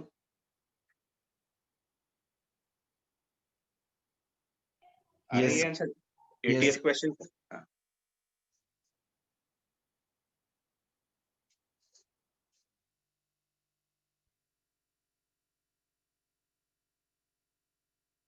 आगे बढ़ते हैं। ये तो गया 80th। अब 82 वाले में क्वेश्चन नंबर 82, क्वेश्चन नंबर 82 में उसमें भी फोर्स लगा रहे हो लेकिन सेंटर के ऊपर नहीं लगा रहे हो। कहाँ लगाया? क्वेश्चन नंबर 82 में भी फोर्स लगाया है, लेकिन उसकी स्टेटमेंट के हिसाब से, क्वेश्चन की स्टेटमेंट को पढ़ करके समझ में आ रहा है कि फोर्स सेंटर से लगेगा। तो ऐसा फोर्स जो सेंटर से पास हो जाएगा उसमें ओमेगा तो आएगा ही नहीं। Yes sir. तो इस क्वेश्चन में फिर क्या होगा यार? Translation sir. सिर्फ ट्रांसलेशन, ओनली ट्रांसलेशन। और उसकी जो वेलोसिटी VC होगी ये निकालने के लिए आप पहली वाली इक्वेशन का यूज करोगे, फर्स्ट इक्वेशन का, जो कहता है कि F into time equal to mass into this velocity VC। तो यहां से हम VC फाइंड कर लेंगे, FT डिवाइडेड बाय M। लेकिन प्रॉब्लम जानते हो क्या है? ये सरफेस रफ है यार। अगर ओमेगा 0 है तो ये स्किड कर रहा है या स्लिप कर रहा है? आपको 3 केसेस बताए गए, VC equal to R omega, तो कहते हैं कि rolling without sir slipping. Skid कर रहा है। स्किड कर रहा है। लेकिन अगर VC की वैल्यू R ओमेगा से बड़ी होती है तो हम बोलते हैं कि बॉडी स्किड हो रही है। तो जब ओमेगा है ही नहीं तो VC की वैल्यू R ओमेगा से ज्यादा है, तो इसका मतलब ये तो स्किड कर गए ना। Yes sir. और अगर रफ सरफेस पर अगर ये बॉडी स्किड करेगी तो क्या फ्रिक्शन नहीं लगना स्टार्ट हो जाएगा? Yes sir. Yes sir. तो इसमें क्या होगा? फ्रिक्शन लगना स्टार्ट हो जाएगा। और जो ये फ्रिक्शन लगेगा इसकी वजह से, फ्रिक्शन की वजह से एक टॉर्क डेवलप हो जाएगा सेंटर के अबाउट। फ्रिक्शन की वजह से सेंटर के अबाउट एक टॉर्क डेवलप हो जाएगी। यस और सर। धीरे धीरे इसके अंदर ओमेगा आना स्टार्ट हो जाएगा। पर सर नॉर्मल रिएक्शन का टॉर्क उसे कैंसिल भी तो कर सकता है। नॉर्मल का टॉर्क आएगा ही नहीं, बिकॉज नॉर्मल सेंटर से पास होगा। सर जैसे पहले जो प्रीवियस क्लास के क्वेश्चंस की तरह यहाँ पे भी नॉर्मल सेंटर से थोड़ा लेफ्ट या फिर राइट से पास हो सकता है। ये स्फीयर है, ये क्यूब नहीं है। स्फीयर में एक ही पॉइंट ऑफ कांटेक्ट है, क्योंकि नॉर्मल कांटेक्ट फोर्स होता है ना। अच्छा हाँ सर। तो तभी तो जब आप एक मतलब जो बॉटम पॉइंट अब होता है आप एक उसका प्लेन जीरो सरफेस आता लोगे तो है। प्लेन सरफेस के कई सारे पॉइंट ऑफ कांटेक्ट होते हैं, लेकिन स्फीयर का सिंगल पॉइंट ऑफ कांटेक्ट होता है। Yes sir. तो इसमें एक ही नॉर्मल आएगा। तो ये जो फ्रिक्शन लगेगा, क्योंकि जब मैंने इसको हिट किया तो जस्ट आफ्टर हिट ये सिर्फ ट्रांसलेट कर रहा था, स्किड कर रहा था, तो फ्रिक्शन लगना स्टार्ट हो गया एंड ग्रेजुअली इसके अंदर एक रोटेशन भी आने लगेगा। तो मान लो टी सेकेंड्स के बाद, हिट करने के टी सेकेंड्स बाद इसके अंदर कुछ एंगुलर वेलोसिटी डेवलप हो गई इस फ्रिक्शन फोर्स के टॉर्क की वजह से, और साथ में ये फ्रिक्शन फोर्स इसके वेलोसिटी को अपोज भी करता रहेगा, क्योंकि वेलोसिटी के अपोजिट साइड लग रही है। तो स्फीयर के सेंटर की वेलोसिटी रिड्यूस करती चली जाएगी और ये यहां पर कुछ v हो गई जो नेचुरली लेस देन vc होगा। ग्राउंड फ्रिक्शन सेंटर की वेलोसिटी को रिड्यूस कर देगा, साइमल्टेनियसली ये फ्रिक्शन एक एंगुलर वेलोसिटी डेवलप कर देगा, और कुछ टाइम बाद, मतलब जस्ट आफ्टर हिट नहीं, वहां पर तो स्किड कर रहा था, हिट करने के कुछ देर बाद, मतलब टी सेकेंड्स आफ्टर हिट कर दीजिए, हिट करने के टी सेकेंड्स बाद ये वापस प्योर रोलिंग करना स्टार्ट कर देगा, क्योंकि कभी ना कभी तो ऐसा हो ही जाएगा कि v equal to R omega बन जाएगा। और हमें क्या 82 में यही नहीं पूछा है इन्होंने? ये सर उसके बाद की कितनी 82 में वेलोसिटी क्या यही नहीं पूछा है? Find the linear speed of the shell after it starts pure rolling. तो इसको बहुत ध्यान से सुनो, वो प्योर रोलिंग क्या हिट करने के तुरंत बाद स्टार्ट कर रहा था या उसके कुछ सेकंड्स के बाद? सर कुछ सेकंड्स के बाद। कुछ सेकंड्स के बाद, क्योंकि हिट करते वक्त तो ओमेगा आया ही नहीं इसमें। Yes sir. अब ये कैसे निकालेंगे v?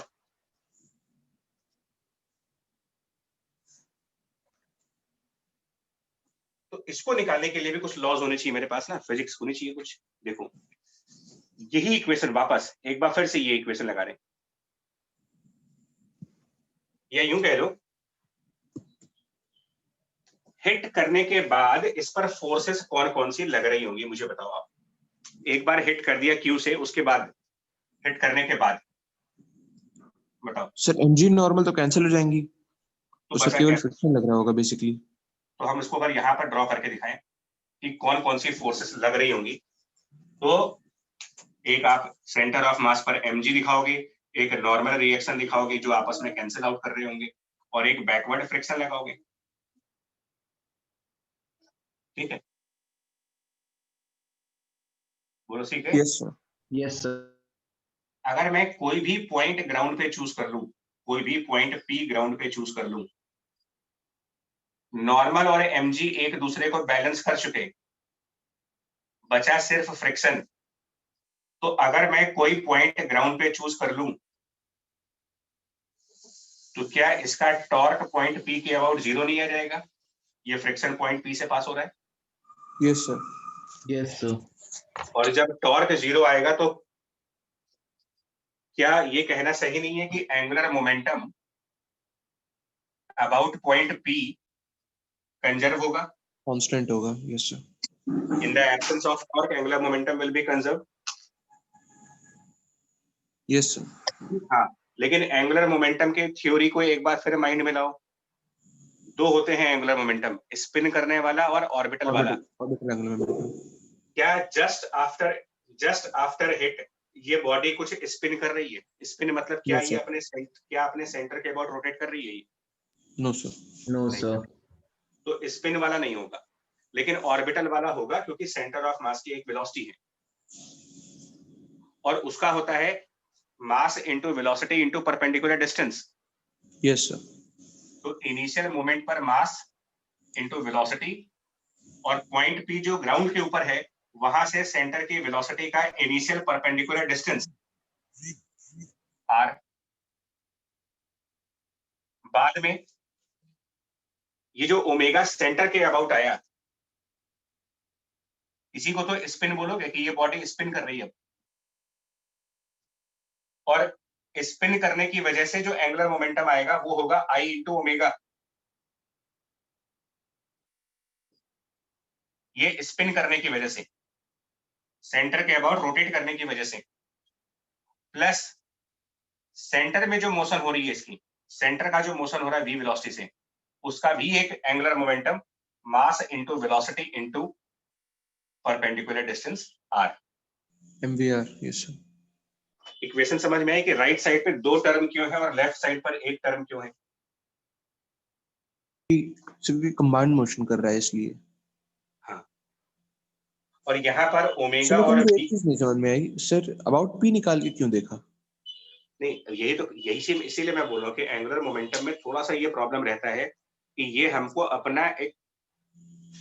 अपना एप्टीट्यूड चूज करना पड़ता है कि हमको वो पॉइंट सेलेक्ट करना होता है जहां पर टॉर्क 0 आएगा, क्योंकि एंगुलर मोमेंटम आप किसी भी रैंडम पॉइंट पर कंजर्व नहीं करा सकते।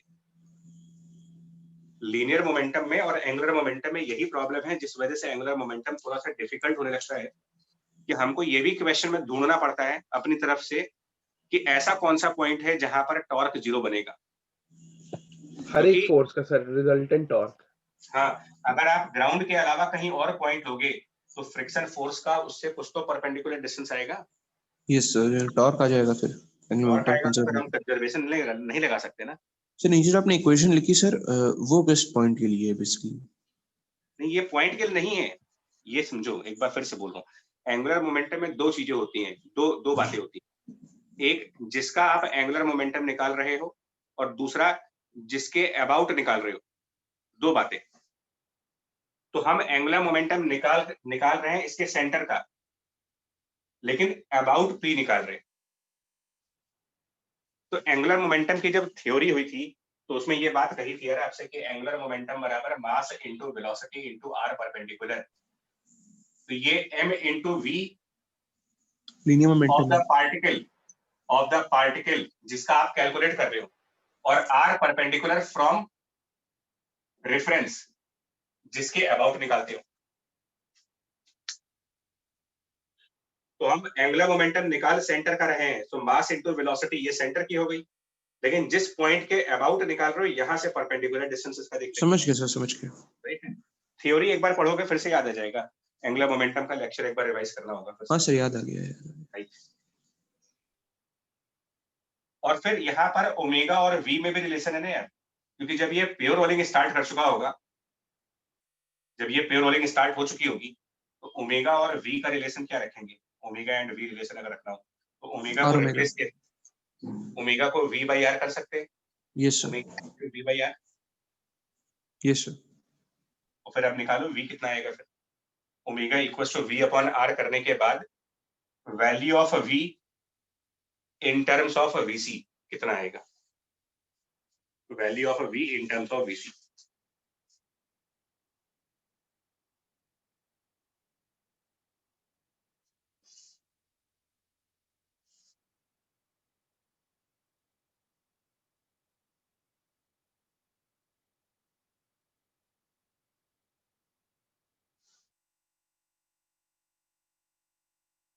Sir 3/5 VC।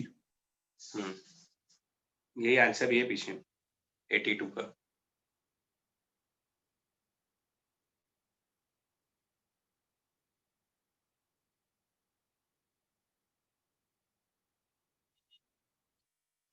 देखो मैं एक बार फिर अपनी स्टेटमेंट को बोल दूं, क्योंकि अब आपने बहुत टफ टॉपिक पे हूं,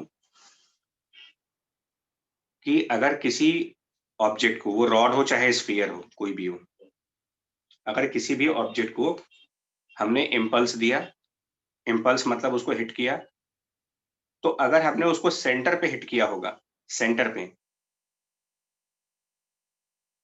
तो हम उसमें कोई ओमेगा जनरेट नहीं कर पाएंगे। उसकी लीनियर स्पीड तो बदल दोगे, बिकॉज हिट किसी भी बॉडी को हिट करोगे तो उसमें मोशन तो आएगी ही, लेकिन सिर्फ ट्रांसलेटरी वाली आएगी। अगर आपने सेंटर को हिट किया है तो, अगर सेंटर के अलावा कहीं हिट किया है तो फिर सर उस हम उसमें फोर्स की भी एक टॉर्क आएगी। हाँ, और हमारी ये इक्वेशंस वर्क करेंगी वहां पर हिट करने के जस्ट बाद क्या स्पीड होगी ये निकालने के लिए। हिट करने के जस्ट बाद की स्पीड निकालने के लिए हम इसका यूज करेंगे, लेकिन हिट करने के काफी देर बाद क्या होगा हिट करने के जस्ट बाद में क्या होगा उसके लिए ये इक्वेशंस हैं। लॉन्ग टाइम आफ्टर हिटिंग तब ये इक्वेशंस नहीं है, तब हमको कंजर्वेशन ऑफ एंगुलर मोमेंटम या फिर कुछ और लगाना पड़ेगा, मतलब ये चीज नहीं लगेगी, क्योंकि ये आपने क्लियरली यहाँ पर लिखा हुआ है सर केवल इम्पल्सिव मोशन के लिए। Very small time. तो जस्ट आफ्टर हिट की वेलोसिटी इससे आएगी, उसके बाद अगर और कोई वेलोसिटी कैलकुलेट करने को दिया गया है क्वेश्चन के अंदर तो वो या तो कंजर्वेशन ऑफ एंगुलर मोमेंटम से आएगा या फिर काइनेमेटिक्स के थ्रू आएगा। वो देखना पड़ता है कि क्वेश्चन में क्या पूछा हुआ है। सर लास्ट वाली जो इक्वेशन है उसमें सर v और vc में डिफरेंस क्या सर, ये थोड़ा सा क्लियर नहीं हो रहा। नहीं, ये डिफरेंस है कि vc हमने जब स्फीयर को हिट किया था उस तुरंत उस समय वेलोसिटी थी, मतलब अगर ये रखा है और इसको मारा मैंने, इसको हिट किया तो हिट Yes, करने sir. के तुरंत बाद वाली वेलोसिटी vc है, लेकिन ये चलता चलता चलता चलता अपनी वेलोसिटी को चेंज कर चुका है। अच्छा, फाइनल वेलोसिटी v है। हाँ, फाइनल जब ये रोलिंग स्टार्ट कर देगा तो v है, क्योंकि हिट करने के बाद ये स्किड हो रहा था। यस मतलब सर। ये स्किडिंग के टाइम पर सेंटर की वेलोसिटी है और ये रोलिंग के टाइम पर सेंटर की वेलोसिटी है। सर मतलब जब रोलिंग स्टार्ट हुई तब v वेलोसिटी थी हाँ, तब सेंटर की वेलोसिटी v है। और एकदम स्टार्टिंग पॉइंट पे vc थी। हाँ, लेकिन यहाँ पर रोलिंग नहीं थी। Yes sir.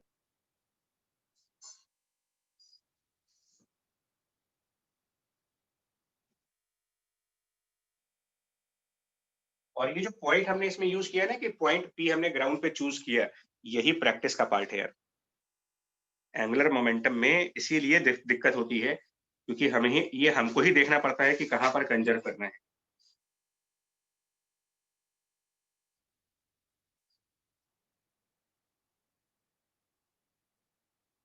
देखो क्वेश्चन नंबर 85, ये लास्ट क्वेश्चन करा रहे, पापा ये टॉपिक भी तैयार हो जाएगा पूरा। 85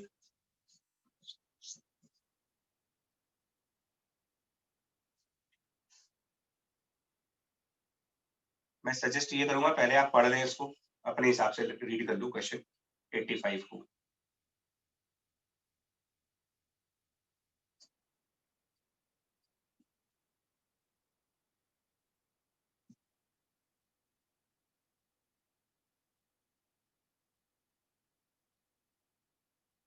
पढ़ लिया क्या आपने? Yes sir. Yes sir. ये बताओ यहाँ पर ये स्किड कर रहा है या प्योर रोलिंग कर रहा है या क्या हो रहा है, ये सिचुएशन क्या है? Pure rolling. प्योर रोलिंग है। कैसे मालूम चला बच्चा? क्योंकि v equal to r omega hold तो कर उसकी रहा है। वैल्यू दी हुई है v फॉलो और हो रहा है। ओमेगा की। हाँ, अब देखो यहाँ पर भी गलती है। बच्चा एक बात बताओ, देखो मैं आपको दो डायग्राम दिखाऊंगा और मुझे बताना क्या है। मैं दो डायग्राम दिखा रहा हूँ, एक डायग्राम में v फॉरवर्ड है लेकिन ओमेगा अपोजिट सेंस में है, और दूसरे डायग्राम में v फॉरवर्ड है और ओमेगा की ये डायरेक्शन है, और दोनों में v equal to r omega है।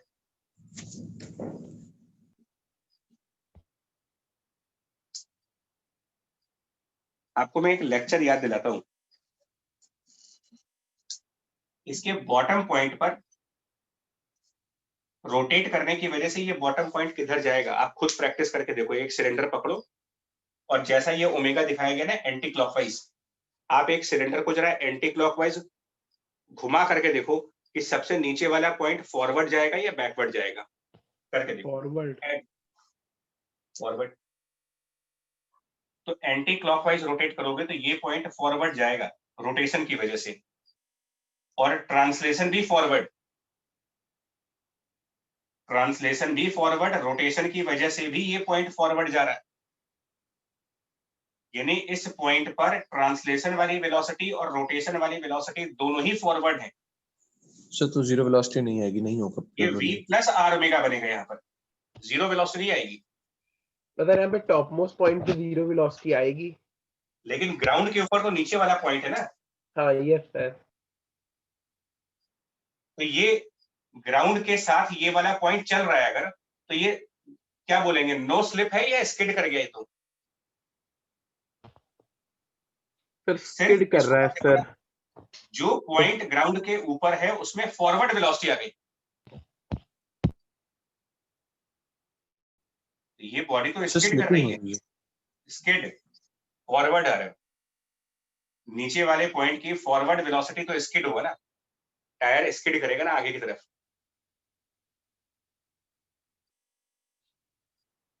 सर क्वेश्चन थोड़ा डिफरेंट बोल रहा है सर। क्वेश्चन कह रहा है हम क्वेश्चन की बात ही नहीं कर रहे हैं अभी, मैं आपके इस डाउट को क्लियर कर रहा हूं कि ज्यादातर लोग ये सोचते हैं कि v equal to R omega अगर लिखा हुआ है तो ये प्योर रोलिंग है, वो ओमेगा के डायरेक्शन को देखते ही नहीं है। मैं समझा कह रहा हूं कि सिर्फ v equal to R omega नहीं होना चाहिए, ओमेगा का डायरेक्शन भी इंपॉर्टेंट है वहां पर। पहले वाले फिगर में अगर आप इसको क्लॉकवाइज घुमाओगे, क्लॉकवाइज सिलेंडर को क्लॉकवाइज घुमा के देखिए, यहाँ वाला पॉइंट कहाँ जाएगा, रोटेशन की वजह से, रोटेशन की वजह से। तो ये पॉइंट रोटेशन की वजह से बैकवर्ड जाएगा with velocity of R omega, और ट्रांसलेशन की वजह से फॉरवर्ड चलेगा। और अगर v equal to R omega हो गया तब आप कह सकते हो कि यहां पर नो वेलोसिटी, यानी the point which is on the ground has no velocity, point on the ground has no velocity, तो इसको नो स्लिप कहेंगे।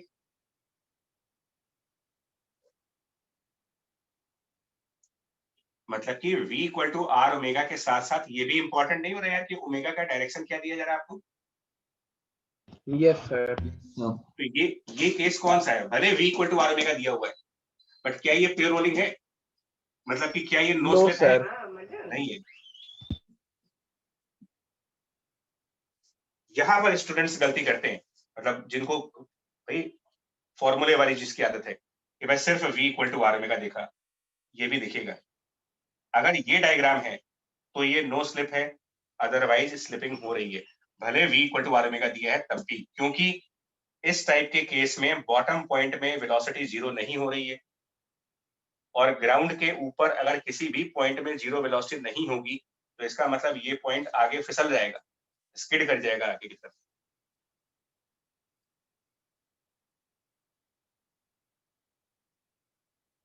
Yes sir.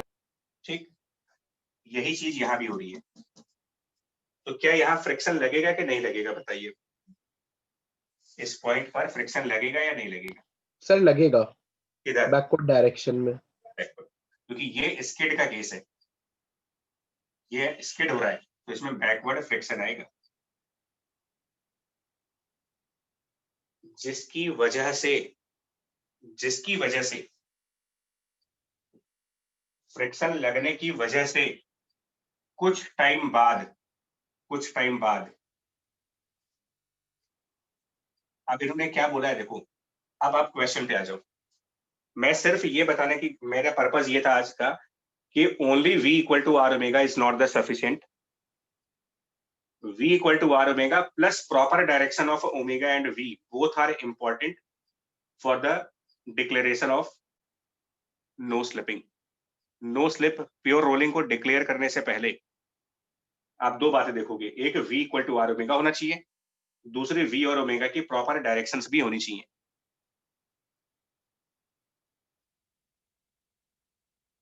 Yes sir. ठीक, आगे बढ़ो बच्चे। अब इस क्वेश्चन पे आ जाओ। इसमें 85 में इनके दो पार्ट्स हैं। पहला part when it stops rotating, इनका ये कहना है कि एक टाइम बाद इसमें रोटेशन बंद हो जाएगी, एक टाइम आएगा जब ये बॉडी रोटेट करना बंद हो गई, स्टॉप्स रोटेटिंग। ये हम नहीं कह रहे, ये क्वेश्चन कह रहा है, और उस समय इसकी एक वेलोसिटी v1 होगी और ये हमें कैलकुलेट करनी है। यही क्वेश्चन है कि बताओ उस समय क्या लीनियर स्पीड होगी जब इसका रोटेशन बंद हो चुका होगा।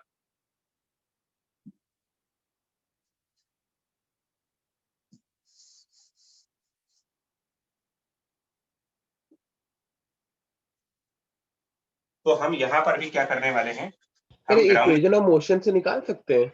उससे भी कर सकते हो, बट उससे आसान पड़ेगा। फिर बोल रहा हूँ, ऐसे क्वेश्चंस में जहां पर स्किड करके ये हो रहा हो ना, सबसे आसान तरीका होता है आप पॉइंट कोई ले लो ग्राउंड के ऊपर और उस पॉइंट P के अबाउट एंगुलर मोमेंटम कंजर्व करा लो।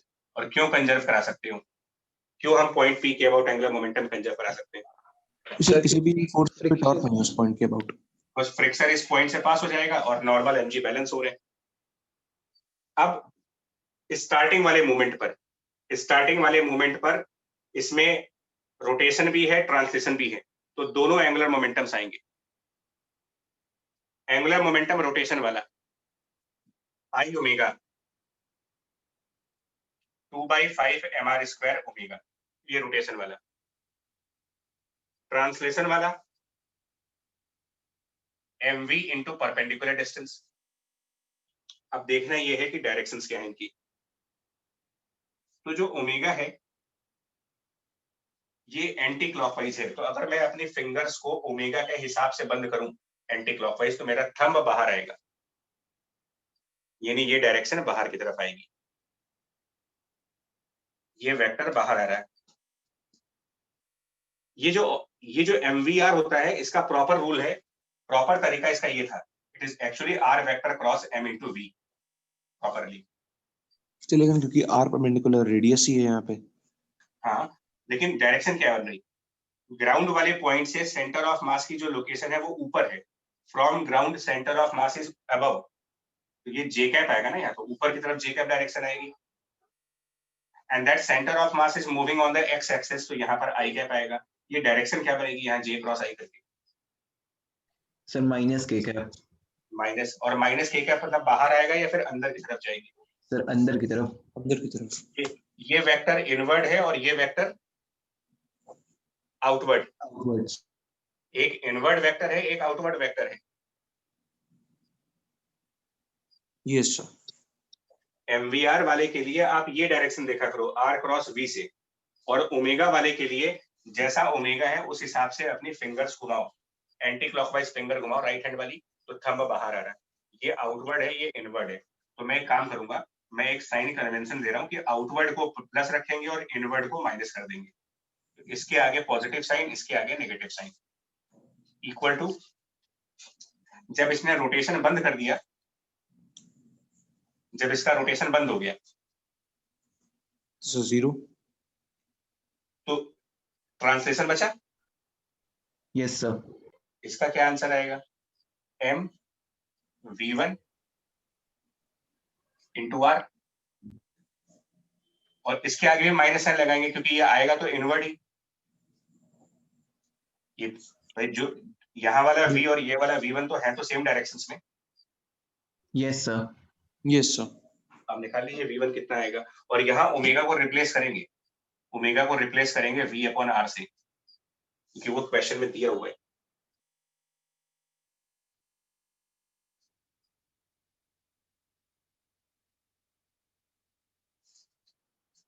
एक बार ना वेरीफाई करना है, V1 की वैल्यू आ जाएगी 3V/5, करके देख लो एक बार।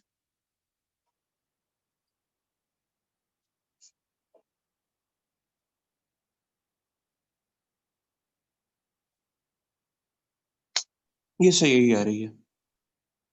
ठीक है, ये क्वेश्चन का A पार्ट हो गया।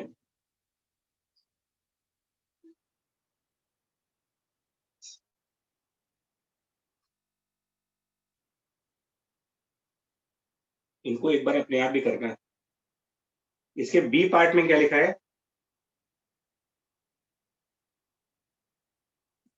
देखो जरा B पार्ट में क्या पूछा है।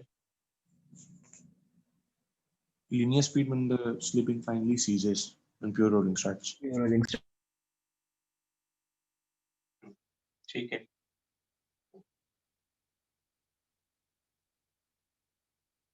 देखो तुमको सिर्फ अपने फॉर्मूले वाला कंसेप्ट स्ट्रॉन्ग करना है, बाकी जैसा वो कहते जा रहे हैं वैसा करते जाइए। तो मैं उसको भी लिख के दिखा रहा हूँ। फाइनली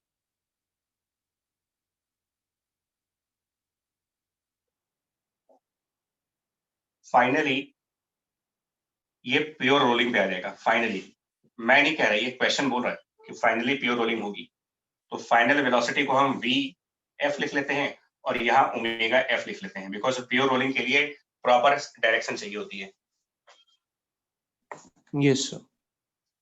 करेंगे अभी भी यही काम, इसमें भी एंगुलर मोमेंटम कंजर्व रखना है। इसमें फटाफट कर रहे हैं इसको।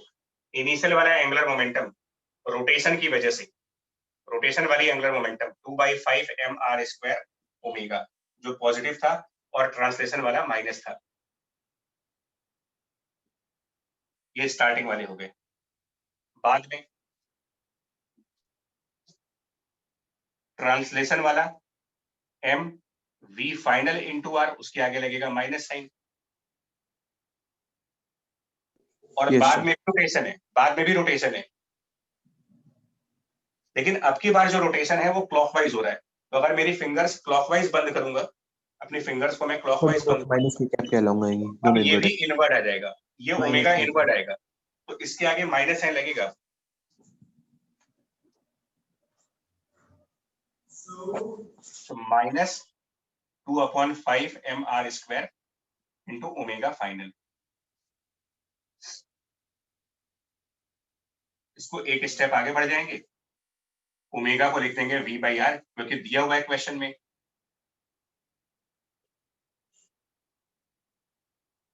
और फाइनली अगर ये प्योर रोलिंग पर कर रहा है, फाइनली इसका क्वेश्चन कह रहा है कि ये प्योर रोलिंग है, तो -2/5 mr², और फाइनल ओमेगा को भी हम लिख सकते हैं final speed divided by r। अब इससे vf निकालो कितना आएगा, vf की वैल्यू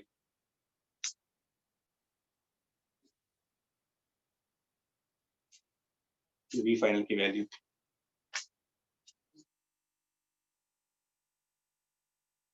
चेक कर लेना, 3v/7 आ जाएगा इसका आंसर।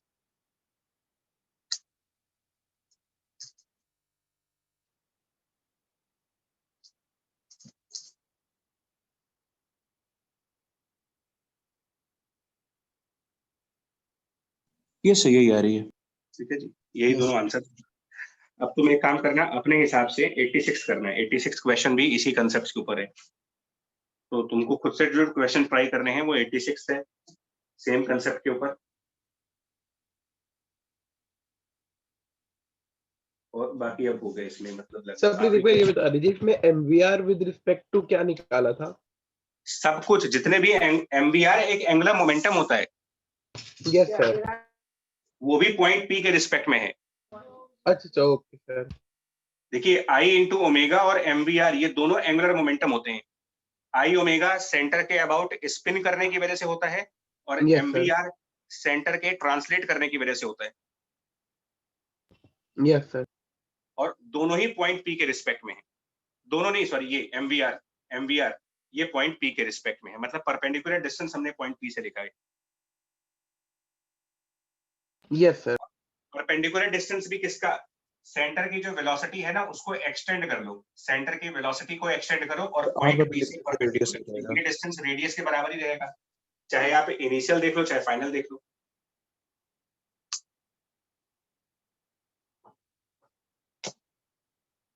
Yes sir. ठीक है, अच्छा।